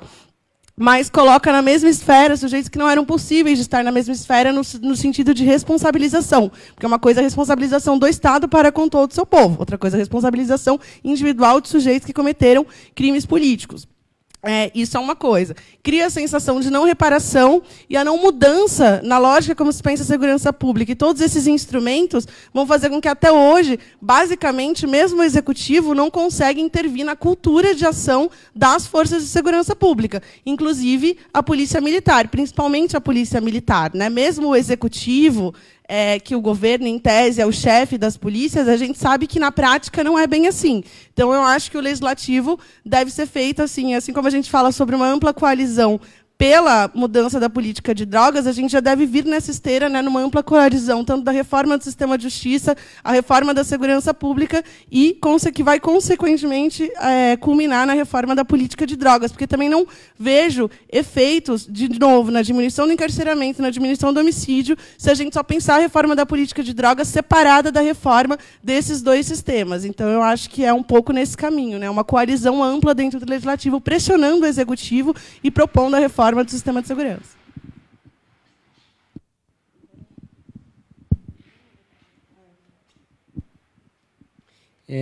Acho que, primeiro, pegando o gancho da pergunta da internet sobre a história dos direitos humanos, né, acho que a gente tem feito muito essa reflexão dentro do Sou da Paz, e acho que o jeito melhor da gente conseguir fazer esse debate e engajar é a gente fazer essa discussão dos direitos humanos na prática. Né? O que é direitos humanos na prática? E aí, direitos humanos na prática é desde quando a gente está brigando para que as polícias tenham turnos de trabalho decentes, não dá para pedir para o cara trabalhar 16 horas seguidas, que isso não vai funcionar. Ao mesmo tempo, quando você discute indenização para a família de policial morto, direitos humanos na prática é quando você discute uma abordagem profissional, uma abordagem que respeite o direito de mulheres, que respeite o direito da população LGBT. Então, acho que a gente tem trabalhado essa questão de direitos humanos explicando isso na prática, porque quando você explica essa prática, são poucas pessoas que discordam disso, né, desse tema. Obviamente, o termo está super queimado, né, então a gente precisa pensar essa forma de fazer um uso inteligente, mas não é deixar de defendê-lo, é simplesmente a gente achar como conseguir trabalhar isso mais amplamente. Acho que da pergunta do Yuri, relacionada à segurança, trabalhei também na Prefeitura de São Paulo, na Secretaria da Cultura, e a gente cansou de ver essa coisa desses exemplos de políticas desconectadas entre níveis, mas também, às vezes, dentro do mesmo ente, intersecretarialmente não se tem essa conexão. E acho que no campo da segurança isso é muito grave. Acho que a Natália trazia esse exemplo que a gente sempre fala para fazer o comparativo, né? Quando a gente compara a segurança com saúde e educação, em saúde tem muita clareza. Bom, o município vai cuidar de saúde básica, o Estado vai cuidar de complexidade X, e o governo federal vai cuidar de não sei o quê, o financiamento é definido assim, o governo federal manda tanto, o Estado manda tanto, e está todo mundo muito claro das caixinhas que vai fazer o quê. Educação é a mesma coisa, olha, o município cuida disso, blá, blá, blá. Não está mil maravilhas, mas há consensos e há diretrizes do que tem que fazer. Na educação tem meta, coleta dado, etc. Na segurança é uma puta de uma zona. Para a gente ter, enfim... Só para dar um dado que eu acho que é estarrecedor, que tiver todo mundo de cabelo em pé, não existe um dado federal atualizado sobre quantas pessoas morrem no Brasil de morte violenta. Não tem uma estatística de quantas armas de fogo são apreendidas no Brasil todo ano. Não tem. A coisa do jeito que está, não tem produzido dado. Acho que um pequeno avanço é a questão da questão do Sistema Único de Segurança Pública, que tenta um pouco dar contornos de quem cuida do quê, mas a gente precisa avançar muito nisso, e aí, por isso que a gente tem cobrado tanto esse tema no governo federal, porque o governo federal tem essa capacidade de indução de política, né? Então, falar, olha, para o governo estadual receber dinheiro, para o governo municipal receber dinheiro, ele tem que se comprometer com essas e essas diretrizes, ele tem que ter política desse tipo, ele vai precisar reduzir mortalidade dessa forma, não dá para o sistema dele de internação do socioeducativo ser assim ou assado, ele vai precisar garantir isso e isso. Então, tem um potencial muito grande de avanço a partir do governo federal, é por isso que a gente tem brigado por esse maior protagonismo, que, de novo, não basta o governo federal ser mais protagonista, ele precisa investir nas políticas certas, senão a gente vai continuar com problemas. Com relação à última pergunta da Polícia Militar, acho que o tipo de trabalho que o Sou da Paz faz é numa perspectiva muito de tentar influenciar por dentro, né? Acho que a Stephanie deve ter contado, a gente tem muito trabalho com as polícias em geral, com a Secretaria de Segurança Pública, de tentar incidir por dentro, em vários pontos, né? Desde falar sobre mortes cometidas pela polícia, a gente falar sobre abordagem policial, a gente falar sobre racismo, tentando incidir disso por dentro. E aí um tema muito prático que conecta com a questão da política de drogas. Sou da Paz na agenda de segurança, a gente está falando de política de droga, está defendendo reforma de política de droga, defendendo descriminalização, defendendo uma série de pontos, mas a gente tem consciência de que são coisas que não vão acontecer amanhã. Agora, esse é um tema muito emergente, né? As pessoas, 1/4 dos presos são presos por tráfico, no caso das mulheres chega a quase 70%. Então, como é que a gente faz esse debate dentro da polícia, que é quem está decidindo a porta de entrada, que é quem está decidindo quem vai ser conduzido para a delegacia e quem vai para o CDP? Então, a gente tem conseguido fazer esse debate, a gente fez uma pesquisa recente, até trouxe alguns exemplares lá fora, um pouco fazendo a discussão de polícia sobre vários argumentos, né? Até de um argumento bom. Qual é o ganho de levar alguém para a delegacia com 2 bombons, o equivalente de peso a 2 bombons de maconha, e o policial ficar naquela viatura 4 horas esperando o flagrante, mais tempo de perícia, mais tempo de lavratura de flagrante, isso vira um processo judicial, essa pessoa vai ficar marcada pelo sistema de justiça, etc., quando essa mesma viatura poderia estar fazendo um patrulhamento para prevenir roubo em ponto de ônibus quem está voltando para casa às 8 da noite. Então, se a gente for fazer essa discussão da perspectiva, olha, não pode prender traficante, com a polícia não vai funcionar. Mas acho que há caminhos da gente conseguir fazer esse debate e conseguir mudança de curto prazo, até que a gente consiga esse horizonte, que a gente tem muita clareza do que precisa ter de reforma de política de droga. Então, essa é um pouco a nossa perspectiva. A gente tem muito orgulho de trabalhar com a polícia, acho que a gente tem conseguido alguns avanços, é super difícil. Trabalhar com a polícia não significa que a gente diz amém para tudo que acontece. A gente continua tendo essa possibilidade de fazer as críticas, de apontar os erros quando acontece, mas acho que é importante a gente criar essas pontes, ter esses canais de diálogo. Acho que a gente precisa desconstruir um pouco isso de nós e eles. Acho que a gente precisa conseguir trazer mais gente, ter mais interlocução, criar pontes. Essa é um pouco a perspectiva de trabalho do Instituto Sou da Paz. Só para complementar o que todos os colegas já colocaram, sobre a primeira pergunta que veio da internet, né, direitos humanos direito de bandido. Na verdade, é um caminho muito errado que tomou o conceito de direitos humanos, né, porque, afinal de contas, aqui todos somos humanos. Direitos humanos é o direito de todos nós. Né? Então, acho que tem uma falha muito grave, talvez, na formação que a gente recebe em algum momento, porque esses direitos não são citados, não são mencionados, nós não crescemos e somos educados na lógica de que temos direitos humanos. Por exemplo, férias remuneradas deriva da noção de liberdades fundamentais, do direito ao descanso, enfim, deriva de toda a construção de que há direitos humanos. Férias remuneradas. Né? Então, não é direito de bandido, como é propriamente dito. Liberdade de expressão entra nesse rol. Então, candidatos que dizem abobrinhas por aí, para dizer o mínimo, estão gozando de um direito humano, que é a liberdade de expressão. Então, eu acho que a gente tem que ressignificar, não podemos abandonar o termo direitos humanos e deixá-lo ficar encerrado numa determinada acepção que é enviesada e que não corresponde à realidade. Mas é verdade o que essa ouvinte comentou, tanto é que um dos nossos materiais diz exatamente isso. Direitos humanos para humanos direitos. Isso aqui é uma grande falácia, porque todos somos humanos, até que se prova o contrário, não tem alienígena nenhum nessa sala. Então, é para todos nós.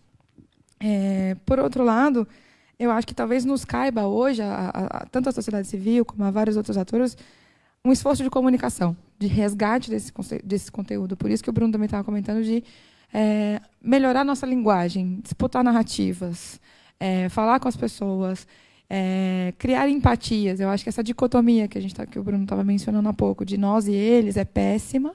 Não construímos nada nessa lógica. Né? Eu acho que o debate e o avanço democrático se faz por meio da discussão e da inclusão de todos, polícias. Se a gente olhar para o desenho constitucional dos atores, a quem é atribuída uma responsabilidade, a polícia é uma delas, mas tem muito mais gente envolvida. Tem o Ministério Público, tem a União, tem os estados, tem os representantes da sociedade civil, tem um grande esquecido no desenho constitucional, e aí resgatando talvez a pergunta do Yuri, que são os municípios. Então, quando a gente fala em integração de várias políticas públicas que possam chegar a permitir que uma pessoa vá ao Instituto Federal porque ela não tem medo de voltar tarde, porque ela tem acesso a transporte, porque, enfim, isso só se dá por meio da integração de atores e de serviços públicos. Então, eu queria fazer um resgate aqui, não só da União, mas dos municípios, resgatando que o nosso enfoque prioritário de segurança pública, né, deveria ser o da prevenção e não da repressão. Se a gente pensar em políticas de prevenção, o município é o principal ator, é quem fornece serviços de educação básica, assistência social, políticas de regresso. Então, eu acho que se a gente conseguir colocar a discussão sobre justiça criminal num olhar sistêmico, vinculado à segurança pública, esquecendo que segurança pública é assunto de polícia, porque não é só assunto de polícia. A polícia faz parte, deve ser ouvida, mas deve ser integrada com o rol de outros atores. E essa segurança pública deveria estar embasada em prevenção e a construção e articulação com outras políticas. Já está comprovado que, por exemplo, políticas de Estado mínimo, como vem sendo proposto novamente, né, nesse debate eleitoral, não é bem Estado mínimo, porque a diminuição de investimento em políticos sociais, ela vem geralmente acompanhada, foi o caso na série histórica em vários outros países, ela vem acompanhada, na verdade, de um aumento de investimento em políticas de repressão. Então, não é exatamente Estado mínimo, é mínimo em determinadas ações, mas aumentado em outras. Então, eu acho que essa questão da integração é decisiva, sim. E, por fim, eu acho que não tenho muito a acrescentar além do que o Bruno comentou sobre essa questão da polícia militar em si. O que eu acho, muitas vezes, é que a polícia é a ponta do iceberg. Então, eles apanham, né, porque é o braço armado que exerce. Mas existe toda uma lógica construída, né, e é interessante perceber que existe um ditado muito famoso, uma expressão, né, um ditado que diz: a polícia prende, a justiça solta. Muitas vezes os policiais reclamam de que estão enxugando o gelo, que são mal reconhecidos, pouco valorizados, que eles estão na linha de frente. E isso tudo é verdade, eles estão, de fato, na linha de frente. Então, eu acho que parar de olhar só para a polícia e achar que o problema está exclusivamente na polícia e perceber que, na verdade, é um olhar sistêmico que a gente precisa rever é importante, e isso deve ser feito com todos os atores do sistema de segurança pública e de justiça, não exclusivamente batendo na polícia. Então, acho que é isso. Desculpa. Então, eu queria, bem rapidinho, fazer alguns comentários. Primeiro, sobre a questão dos direitos humanos e essa eterna confusão como, né, direitos humanos, o privilégio de bandido, etc. Bem, eu acho que eu tenho dito isso todos os dias, a gente, como esquerda, tem falhado muito, sabe? A gente não tem falado para além de nós mesmos, a gente não tem feito esse esforço. Aí, quando tem alguma opinião contrária, né, de uma pessoa que até a gente gosta, conhece e tal, o que é que a gente faz? A gente bloqueia no Facebook, termina a amizade, não se preocupa em disputar aquela opinião. A gente se encerra em si mesmo e pensa que a gente vai funcionar só com a gente. Não vai. Se a gente não popularizar essa discussão, né, isso é tarefa de cada um e cada uma de nós, a gente não vai avançar muito. Tem uma coisa curiosa que aconteceu. A gente também, como Sou da Paz, a gente trabalha com polícia, trabalha com agente socioeducativo, a gente não abre mão de fazer essa disputa, não. É espinhoso, é difícil, mas é um desafio e a gente, enquanto tiver perna, vai por lá. Então, numa dessas formações, com os agentes socioeducativos, um técnico nosso, que não vou falar o nome, porque ele vai ficar bravo, ele dialogando com os agentes socioeducativos sobre essa coisa dos privilégios, né? Lá vem vocês conversaram sobre direitos humanos. Isso é privilégio. O socioeducativo, o feminino. Essas meninas aqui têm muito privilégio. É tratamento dentário, é escola, é um não me toque, né? Ninguém pode fazer nada, ninguém pode reclamar. Eu não vejo muita vida boa dessas meninas. Aí foi quando o nosso técnico perguntou: você tem filha nessa idade? Assim? Tenho uma menina de 15 anos. Então, era bom que ela cometesse um ato infracional e viesse aqui para dentro, porque ela ia ter de graça tratamento médico, dentário, escola, ia ter uma vida boa, ninguém ia reclamar. Não, Deus me livre, guarda, que é uma desgraça. Não quero minha filha aqui dentro, não. Porque isso. Eu disse, bom a gente fazer a discussão sobre direitos humanos, privilégios, etc., porque fica mais claro. Eu acho que falta alteridade, falta a gente se colocar no lugar do outro. Bem, sobre transversalidade, eu não acredito em nenhuma política pública de segurança que não seja pela transversalidade, que não articule, não dialogue com outras políticas e também que não dialogue com outros entes. Infelizmente, a gente tem uma coisa chamada tempo eleitoral, que, na minha opinião, dificulta muito. Assim. As pessoas querem políticas que deem resultado rápido, no seu mandato ainda, para poder colher os louros, né, da vitória. Eu fiz isso e deu certo em 2 anos, reduzi isso, reduzi aquilo. Quando, na verdade, não é assim. Uma boa política ela demora para ser construída, ela tem que ter lastro. O Pacto pela Vida deu resultado de 2007 a 2013. Diminuiu bastante a letalidade, depois explodiu, que quase dobrou, porque não teve lastro, não teve transversalidade. E lembrando que o município veio participar um dia desse. Né? Quando falasse assim, não, município, vamos discutir segurança, não tem nada a ver com isso. Está na Constituição, que é coisa do Estado, né? E não tem nada a ver com o município, quando diz que é responsabilidade de todos. Então, é muito recente o papel do município nessa discussão toda. Eu lembro que lá em Pernambuco tem um tal de Compaz. Já ouviram falar? É um complexo desse, né? Com piscina, com a biblioteca, com tudo. Eu moro perto de um. Toda vez que eu passo, não vejo um pé de pessoa. Sabe? Ele fica de um jeito que não as pessoas não frequentam, ou não se sentem à vontade, ou é um acesso muito burocratizado, ou ele é feito para inglês ver, fica perto da BR, né? Então é fácil levar as visitas lá e etc. Agora, a população jovem, negra, pobre, vulnerável, não está nesses espaços. Não está. Quando a gente foi, por exemplo, fez a Conferência Popular de Segurança Pública embaixo do viaduto, uma festa embaixo de um viaduto. E as crianças estavam lá jogando bola, brincando, se divertindo. Não tinha nada, não tinha um escorrego, um balanço, não tinha nada. Mas elas lá se sentiam à vontade. E lá elas estavam usando aquele espaço como um espaço de prevenção da violência. E o município não olha para isso. O município quer fazer do jeito dele. Por quê? Porque não tem a participação das pessoas. Porque se chegasse na comunidade do Coque e perguntasse qual é a política de lazer que ela ia dizer que queria uma política de lazer embaixo daquele viaduto. Mas isso não é levado em consideração. Por fim... com relação a até que ponto os mandatos influenciam a PM, bem, eu acho que influencia muito quando é para fazer perversidade, né? Quando é para agir para o mal, influencia um bocado. Porque você coloca um mandato que diz que vai bonificar policial, que prende gente e apreende drogas, ele vai ter uma influência absurda no superencarceramento, no genocídio da juventude negra, no encarceramento de adolescentes. Então, eu acho que para o mal tem um impacto muito forte. E para o bem não tem impacto mais forte, porque a gente não consegue fazer o controle social e não consegue participar da política de segurança a ponto de nos juntarmos nessa luta para modificar essa cultura. Não é isso. Obrigada, Edna. Obrigada a todo mundo. Acho que temos mais perguntas. Vinda.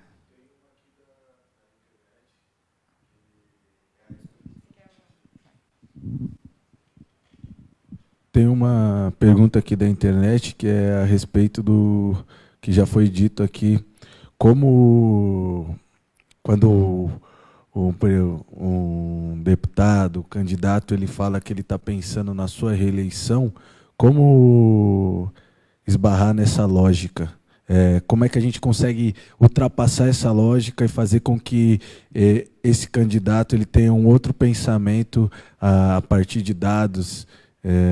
É um pouco grande, então não vou ler tudo, mas foi o Ivan Alveira que perguntou como, na verdade,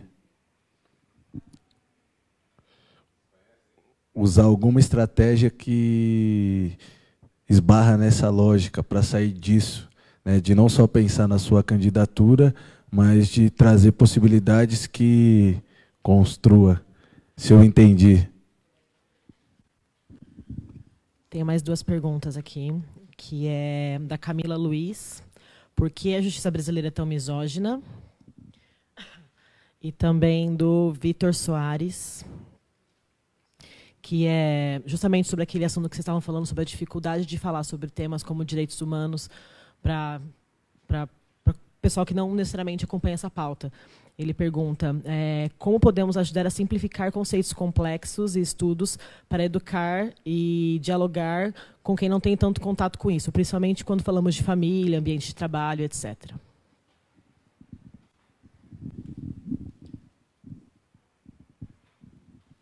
Oi, sou Maria Clara.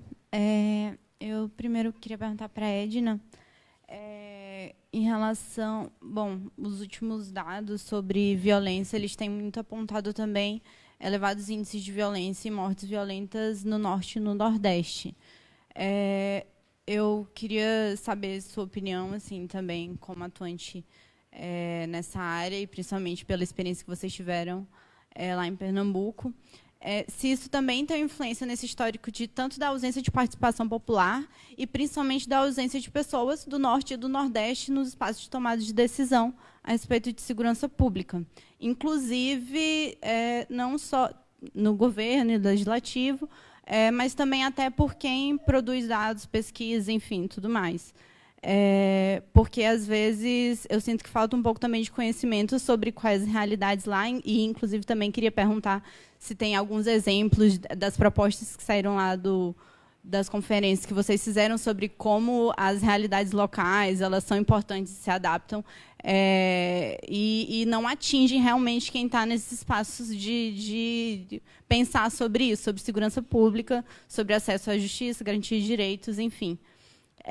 E, inclusive, eu queria até estender isso, a pergunta ao Bruno também, sobre, por exemplo, tem algumas propostas, inclusive interessantes, de alguns candidatos e candidatas sobre até reforma de política de drogas, segurança e tudo mais, de uma perspectiva até um pouco mais progressista, mas, por outro lado, elas tratam, por exemplo, de propostas em relação às fronteiras, enfrentamento ao tráfico de drogas, contrabando, enfim, tudo mais, por meio de um fortalecimento das Forças Armadas, por exemplo. Isso, ao meu ver, também mostra um pouco da deficiência de entender ou se propor a entender a realidade local de regiões de fronteira. Principalmente o Norte, por exemplo, está uma explosão e um caos assim, em relação a isso, a questão da violência. E também eu queria perguntar como foi também esse processo de construir as propostas que vocês construíram, levando em consideração a inserção de problemas regionais. Em especial o Norte. Falo isso porque eu sou do Norte também, e eu tenho notado muito isso em São Paulo. E, por fim, eu também queria perguntar como têm sido acatadas as propostas de vocês pelos candidatos, se já tem algum candidato que vocês perceberam que inseriram algumas propostas de fato e alguma coisa nesse sentido. Só mais uma pergunta, a gente encerra esse... Que, na verdade, é um complemento da primeira, só dialogando com a resposta de vocês, que é sobre a influência inversa, né, que é da polícia nos mandatos, no sentido de que, hoje em dia, tem as bancadas da bala que estão crescendo, né, e a ideologia também bolsonarista aí é muito reflexo disso, e como que isso tem sido percebido nos mandatos, se vocês têm conseguido lidar com essas bancadas e como tem sido. Sugiro que a gente invirta a ordem de resposta. Vamos começar pela Edna, porque teve uma pergunta direta para você. Eu me atrapalhei na hora de escrever. Vamos ver se eu... eu acho que a primeira... Eu desconfio que não foi Ivan, não. Eu desconfio que foi Davi, que ele inverteu as letras. Já é bem a cara dele, essa pergunta. Sobre a anedota que a Janaína contou, né? Que está... Como é que eu... Não, eu sei que não dá resultado, mas o meu eleitorado quer isso. Então, a gente vai ter que conversar com o eleitorado dele. Eu acho que a gente já devia ter começado há mais tempo a fazer isso, sabe? A campanha é um exemplo disso. Se a gente não inverter essa correlação de forças, a gente não disputar essa narrativa, eles sempre vão querer fazer graça, né, para o eleitorado. Então, enquanto o eleitorado pensar desse jeito, eles vão querer agir desse jeito. Então, a gente precisa disputar mais essa narrativa, a gente precisa ser mais ousado. A gente precisa ocupar mesmo os espaços, sem medo, sem vergonha. Sem vergonha, não no sentido pejorativo. Né, no melhor dos sentidos, colocando essa questão, por exemplo, tendo posicionamentos públicos muito claros de redes, e das redes tanto eu falo de redes que, como junta, por exemplo, o Fórum Popular de Segurança Pública, que junta Clube de Mães, que junta, né, rede micro, organizações não governamentais, Liga Dominó, Coletivo Jovem, etc., como nas redes mais estruturadas, Rede de Justiça Criminal, Plataforma Brasileira de Política sobre Drogas, etc. A gente tem que começar a convergir mais. Por exemplo, a gente precisa, enquanto rede de justiça criminal, elaborar um posicionamento público sobre a questão das drogas, fazendo coro com a plataforma brasileira de políticas sobre drogas. Porque a gente já faz isso individualmente, porque a gente não faz isso junto, de maneira muito clara, firme e objetiva para disputar, né, essa narrativa. Eu acho que a gente precisa voltar a fazer trabalho de base. Parece que a gente fez trabalho de base, pensou que estava tudo bem, que deu certo, e pronto. Não, vamos voltar. Deu tudo errado. Deu pouca coisa, deu certo. A gente vai ter que voltar para as coisas começarem a dar certo de novo. Bem, sobre a ausência de pessoas no Nordeste nessa discussão, é a ausência de visibilidade, é a ausência de pessoas no espaço de tomada de decisão, mas, infelizmente, o que eu tenho a dizer é que os deputados federais, assim, falando de deputados no nível federal do meu estado, é bom que eles não tenham muita visibilidade mesmo nesse sentido, sabe? Porque dar visibilidade a essas pessoas é o que eles já estão fazendo, é apostar numa política encarceradora e genocida. Então, eu acho que falta protagonismo e falta participação mesmo nesse sentido, da gente se engajar mais e investir nessa disputa de narrativa. Como exemplos de propostas que saíram na conferência, saíram a gente primeiro criou uma regra, não vai ter nenhuma proposta que atente contra os direitos humanos. A conferência é nossa, e a conferência vai ser assim, pronto. Então, a gente tirou propostas que vão do fim da bonificação para os policiais com relação ao encarceramento e apreensão de drogas, tirou isso, que vai também a proposta de ter mais uma parada de ônibus para desembarque noturno na comunidade dos Coelhos, em frente ao Mercadinho Ponto Certo. Tipo assim, sabe? Mostrando que as pessoas querem uma coisa mais perto, mais imediata. Elas sabem que ali não é só polícia que vai resolver, é o município também entrando, né? No esquema, são as outras pessoas. Então, são 7 eixos que a gente tirou essas propostas. Tem eixo para, sei lá, uma coisa que saiu muito forte também é um investimento em policiamento comunitário. Vejam, eu fiquei bem surpresa com isso, porque a gente fica sempre com aquele discurso, a gente não quer discutir mais polícia e tal. Tá, mas com a polícia que tem, vamos discutir que ela seja de outra maneira, né? Que o policiamento comunitário seja uma filosofia, né? E esteja nas populações, nas comunidades, etc. Bem, e a influência dos PMs, da Polícia Militar e das polícias para o governo também é para o mal, né? No sentido nefasto. A gente vê muito pouca influência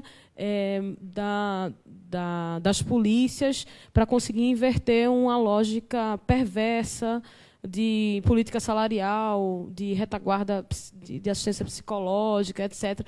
Isso parece que não consegue entrar na pauta, né? O que consegue, a gente vai entrar, eu soube agora, pouco, que vai entrar na pauta do Senado amanhã, porte de arma para agente socioeducativo.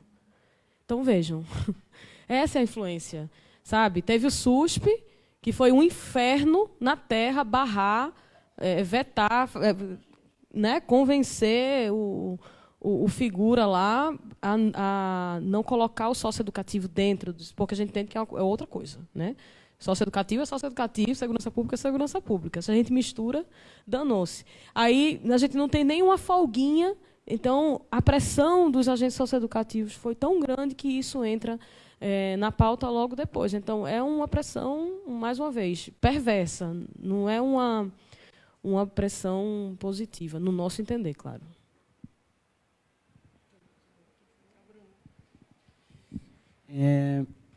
Acho que dessa questão da pergunta da internet quebrar a lógica, acho que além do que a Edna falou, para não repetir, eu acho que tem de novo falando da coisa da autocrítica, né? Acho que tem um ponto das organizações também, que é como conseguir dar visibilidade positiva para quem está fazendo um puta bom trabalho. A gente tem essa dificuldade, né, Edna, gigante, acho que assim, de falar, olha, Pacto pela Vida funcionou um tempo, reduziu o homicídio pra caralho. Olha, o PP foi bom, com vários problemas, tinha uma série de serviços que não chegaram, mas salvou vida, tinha menos tiroteio. E aí, na parte dos parlamentares, acho importante isso. Enfim, conseguir iluminar um cara que fez um puta projeto de lei, que tem uma justificativa interessante, Acho que a plataforma que a Natália traz, de falar, olha, essas pessoas aqui estão comprometidas com esses avanços de políticas de drogas. Eu acho que o Sou da Paz está fazendo uma análise de um relatório sobre produção do legislativo na segurança pública que ilumina isso. Olha, tem essa série de projetos de lei que são um lixo, que não tem justificativa, que não traz dado nenhum, que é um negócio sei quê. E tem isso aqui, olha, tem um projeto legal que fala sobre responsabilidade político-criminal, que fala que, para você ter um projeto de lei com impacto nisso, quer criar um novo crime, você precisa ter uma justificativa, você precisa ter um impacto orçamentário, você precisa falar por que aquilo faz sentido de entrar. Então, a gente tem que conseguir não só estar no papel de crítica, mas também conseguir fazer um reconhecimento de bons projetos e boas autorias. Com relação à pergunta da justiça, por que a justiça é tão misógina, eu acho que tem o SESEC tem feito um trabalho legal com o pessoal de Minas também, mostrando o perfil de quem hoje está nas carreiras, na magistratura, no Ministério Público, e tem a ver muito com isso.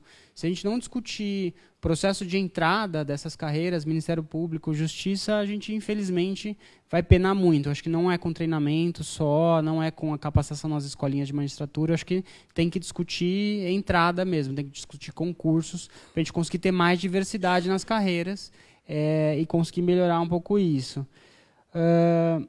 Com relação à sua pergunta do Norte, assim, eu acho que, sendo muito honesto com você, a gente desconhece fortemente a realidade do Norte, porque assim, o processo nosso de construção vai pegando o que tem de acumulado de pesquisa disponível e eu acho que muito recentemente tem conseguido ter uma produção significativa do Norte para entender dinâmica de fronteira, para entender dinâmica de crime organizado no Norte, que é completamente diferente de outros locais.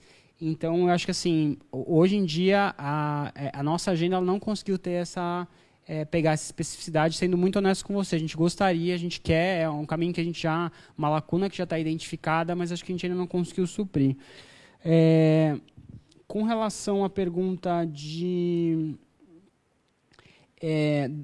das PMs, né, dessa questão das bancadas, eu acho que a influência é horrorosa, né? A gente tem conversado com alguns oficiais de comando, assim, pessoas excelentes, pessoas incríveis em alguns postos da PM, e eles contam histórias de como vem essa influência da bancada da bala de um jeito muito, muito ruim, né? Então, policiais que estão preocupados em fazer um olhar para a diminuição de letalidade policial, se isso vaza para a imprensa, vem um deputado oportunista da bancada da bala falando, olha, não querem deixar a polícia trabalhar, estão querendo que a polícia dê abraço nos bandidos, e não tem nada a ver com isso. Simplesmente o cara está lá buscando uma atuação um pouco mais profissional, uma supervisão melhor, garantir que não tem excesso. Então, como muitos desses deputados, acho que tem raras exceções, mas a maioria dessa bancada não tem compromisso nenhum com nada, infelizmente a influência, ao contrário, é péssima para as instituições. Algumas super sucumbem a isso e andam de braço dado e tudo bem, e outras tentam não bater de frente, porque o poder que eles têm é muito grande, mas tentar criar um distanciamento, porque senão se acaba sendo fantoche de deputado de bancada, né? Acho que é um pouco isso. Bom, anotei aqui. Esse desafio de burlar a lógica eleitoral. Acho que, da nossa parte, o que as organizações que atuam com a advocacy, eu vejo mesmo assim os movimentos sociais atuando de uma maneira cada vez mais qualificada, justamente de tanto fazer um monitoramento, então tá no dia a dia ali das casas parlamentares, né, dos municípios, dos estados, nas participações de audiência, então pressionando os sujeitos e dizendo, olha, a gente está te vendo. Tem um advento que é muito interessante, mas é impressionante. Você vai numa audiência pública, hoje mesmo de manhã eu estava numa audiência pública na Câmara. Você ligou o ao vivo, você vê que a postura das pessoas que estão na mesa muda. É um pequeno instrumento, não custa muito, né? Assim, mas é isso, porque o que a gente vai fazer? Enquanto não vem a reforma política no Brasil, né, que é um outro tema das eleições, e existem vários modelos de proposta da reforma política, que é justamente barrar essa lógica da política brasileira clientelista, né? Porque assim, o que é a lógica eleitoral? Uma lógica muito clientelista. Você pega esse ano, que é ano eleitoral, Eu sou presidente do Conselho Municipal de Política de Drogas e Álcool da cidade de São Paulo. Todos os cargos de primeiro escalão da prefeitura, eles estão todos de férias, estão todos fazendo campanha, porque são quadros dirigentes do PSDB, estão cuidando da campanha, assim como acontece também em governos de outras siglas, né? Não é uma especificidade do PSDB, é do PT também, é do PMDB, enfim, por aí vai. Mas é só um exemplo. Então, eu sei que nesse ano, inclusive com a troca do prefeito da cidade para ser candidato a governo, entre o vice, tudo que vai acontecendo aqui na cidade de São Paulo em relação à política de drogas, ele vai ficando meio parado. Está tocando um pouco das ações que tinha no ano passado, o fluxo na Cracolândia está aumentando, hoje estamos trabalhando com um número de 2.000 pessoas, né, que as câmeras, o governo está lidando com esse número, não é número meu, é número do governo, e a gente sabe que até as eleições nada vai ser feito em relação a isso. Seja no nível municipal, seja no estadual, né? Então, a dificuldade, né, de burlar essa lógica eleitoral, a gente não tem uma receita. Acho que a gente vem tentando, com a medida que a gente qualifica, de que a gente justamente vai e fala para o mandato, olha, se você fizer essa proposta, às vezes você não vê um resultado imediato, mas veja o campo de pessoas que você aglutina para essas ideias, veja como você qualifica o seu mandato, né? Acho que tem sido muito isso, mas assim, é muito desonesto o caminhão de dinheiros, né, para quem está nessa lógica super clientelista da política brasileira e de nós, organizações de direitos humanos. A gente vem tentando simplificar discursos. Eu acho que é a mesma coisa. A gente acho que tem uma compreensão de que é necessário não só a renovação do vocabulário, mas a maneira como se aborda, essa perspectiva de aglutinação de campos. Então, esse formato de atuação em rede, entendendo que as organizações, não é porque elas divergem, elas estão em disputa, né, ou que elas não podem sentar e construir sínteses mínimas como ponto de partida, né? É um desafio, mas se a gente está falando tanto de diálogo, de tolerância, a gente tem que fazer esse exercício. Eu, muitas vezes, sofro críticas justamente por ser presidente do Conselho Municipal de Drogas aqui e, por vezes, tentar dialogar com o governo municipal, né? O governo ele é tucano. Ele fez todas as mudanças no programa de braços abertos e tem aumentado a violência estatal ali no território da Cracolândia. Mas toda vez que eu sou solicitada, eu não posso fugir da minha responsabilidade quando assumo a presidência de um conselho da cidade, porque o conselho é da cidade, né? Assim como, por exemplo, sobre a influência de alguns atores. Eu estou lá no conselho mês passado. A GCM voltou a frequentar a reunião do conselho. E a GCM tem cadeira, né, que é a Segurança Pública Urbana. Aí a gente estava apresentando o programa de prevenção da Secretaria Municipal de Educação, porque, dentro de uma lógica de política de drogas, apesar de não existir um sistema tão colocado como saúde, educação, prevenção pertence à educação. Chega o inspetor da GCM e fala, não, a GCM também tem um programa de prevenção nas escolas. E esse programa de prevenção nas escolas da GCM, ele agora é lei. Eu acompanhei ele, porque nós viemos aqui, conversamos com o vereador, fizemos uma proposta de lei, porque a gente sempre fazia prevenção nas escolas, e o que a gente fez foi oficializar esse programa de prevenção que a Guarda Municipal faz nas escolas. Eu entendi. Então, assim, o senhor pode vir também apresentar o programa da Guarda. Então, eles vão fazer esse tipo de disputa. Por quê? Tinha um programa municipal sendo executado pela Secretaria de Educação. E até eles aprovarem esse PL, por exemplo, eles nunca foram e participaram da reunião do Conselho. Eles só voltaram a participar da reunião do Conselho 1 ano e meio depois da aprovação do PL. Mas é isso, você está na cidade, já que existe, você tem que ficar olhando. Então, tem esse tipo de influência. E aí, agora, por exemplo, quando está acontecendo uma discussão na Câmara sobre um PL que institui um sistema municipal de política de drogas e álcool, você vai na audiência pública, você vê exatamente os vereadores, você sabe exatamente a que campo pertence. E aí você vê o mesmo vereador que foi autor desse PL que instituiu o Proerdinho no município, aí ele está lá na audiência, fazendo proselitismo. Está lá falando de que a discussão precisa acontecer com mais gente, que precisa ter mais audiência pública, etc. Agora, quem esse sujeito mobiliza? Ele mobiliza justamente essa base conservadora que ele dialoga. Cada vez mais eu vejo a presença, né, desses setores organizados pressionando os vereadores e a base de apoio deles, e vai exigindo muito assim da nossa criatividade. Mas, geralmente, ela nunca é boa, mas o exercício de dialogar, assim, eu estou sempre disposta. Uma outra coisa, eu acho que a simplificação dos discursos são exemplos como foram dados hoje. Eu acho essa campanha da rede, eu achei excelente, a sacada, o nome. Eu acho que tem muito que o pessoal tem feito de videozinhos, tem aproveitado a ampliação do acesso à internet. É claro que a internet, né, e a formação de opinião pela internet ainda não se equipara aos meios de comunicação da televisão, mas a gente sabe que hoje é um peso na formação de opinião e é mais acessível para a gente produzir peças para a internet, porque, de novo, né, a gente tem muito menos dinheiro do que o lobby das empresas e etc. Então, por exemplo, para nossa campanha não, a questão da eleição, a gente escolheu esse nome.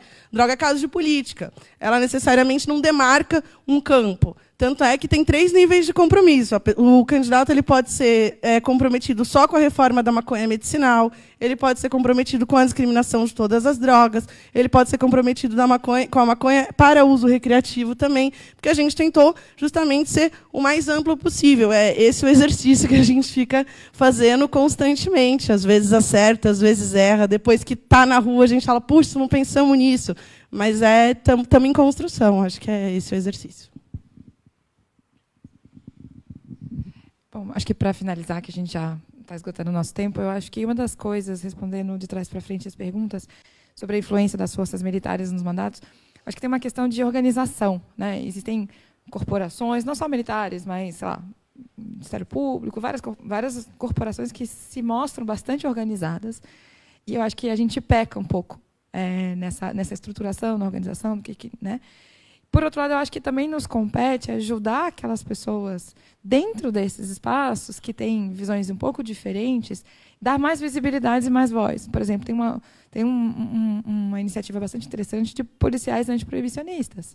Né? Então, ou seja, tem gente nadando contra a corrente, tem gente dentro das corporações querendo fazer diferente, e essas pessoas precisam ser reconhecidas, valorizadas, a gente precisa dar lastro a elas, porque elas também fazem parte, elas também representam essas corporações, por que elas não têm visibilidade? Então, é engraçado, eu tive um conhecido que atuou bastante na Polícia Rodoviária Federal, e ele me dizia, ele era mal avaliado pelos superiores, porque na época de feriados, como descida para o litoral aqui de São Paulo, esqueci como é que chama, Operação Descida, enfim, ele, como chefe de batalhão, dizia que era para os policiais andarem fardados, os da Policial Rodovia Federal, andarem ostensivamente entre os carros, numa lógica de prevenção. Ó, estamos aqui.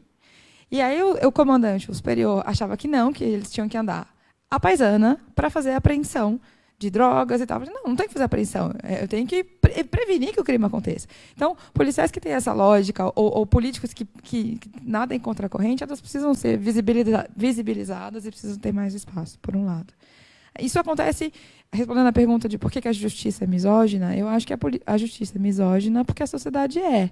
Né? E a justiça reflete, talvez de forma mais conservadora ainda, características estruturantes da nossa sociedade. Da mesma forma que a justiça é misógina, ela é racista, ela é classista, e porque ela reflete aquilo que nós somos. Então, é uma desconstrução muitíssimo maior, que também concordo com o Bruno, não é só nos momentos de formação, mas é uma coisa muito mais estruturante da gente revisitar.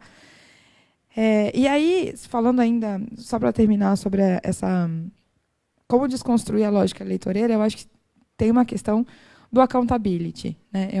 No setor privado, né, um diretor de uma empresa que não apresente resultados que se sustentem numa estratégia com planejamento, com recursos, que atinja resultados esperados, ele é trocado. Esse diretor de empresa ele não fica, porque ele é cobrado. Né? Tem uma prestação de contas. Assim. E por que a gente não implementa essa lógica do accountability com os nossos representantes? Porque essas pessoas que estão lá, elas são representantes de nós. Não são elas que... a gente não tem que referendar a posteriori a decisão que elas tomaram. Ao contrário. Essas pessoas estão lá com um mandato que nós atribuímos a ela. Então, talvez nos compita a nós, eleitores e eleitoras, monitorar isso aí. Estou te dando meu voto para que você faça isso, isso, isso, e eu vou acompanhar o seu trabalho. Né? Então, eu acho que tem uma questão um pouco da gente se envolver cada vez mais e se engajar. Bom, não quero me alongar mais, então eu queria perguntar se alguns convidados querem fazer uma consideração final. Não? Alguém quer colocar alguma coisa? Então, nesse caso, eu acho que a gente encerra por aqui. Muito obrigada e boa noite a todas e todos.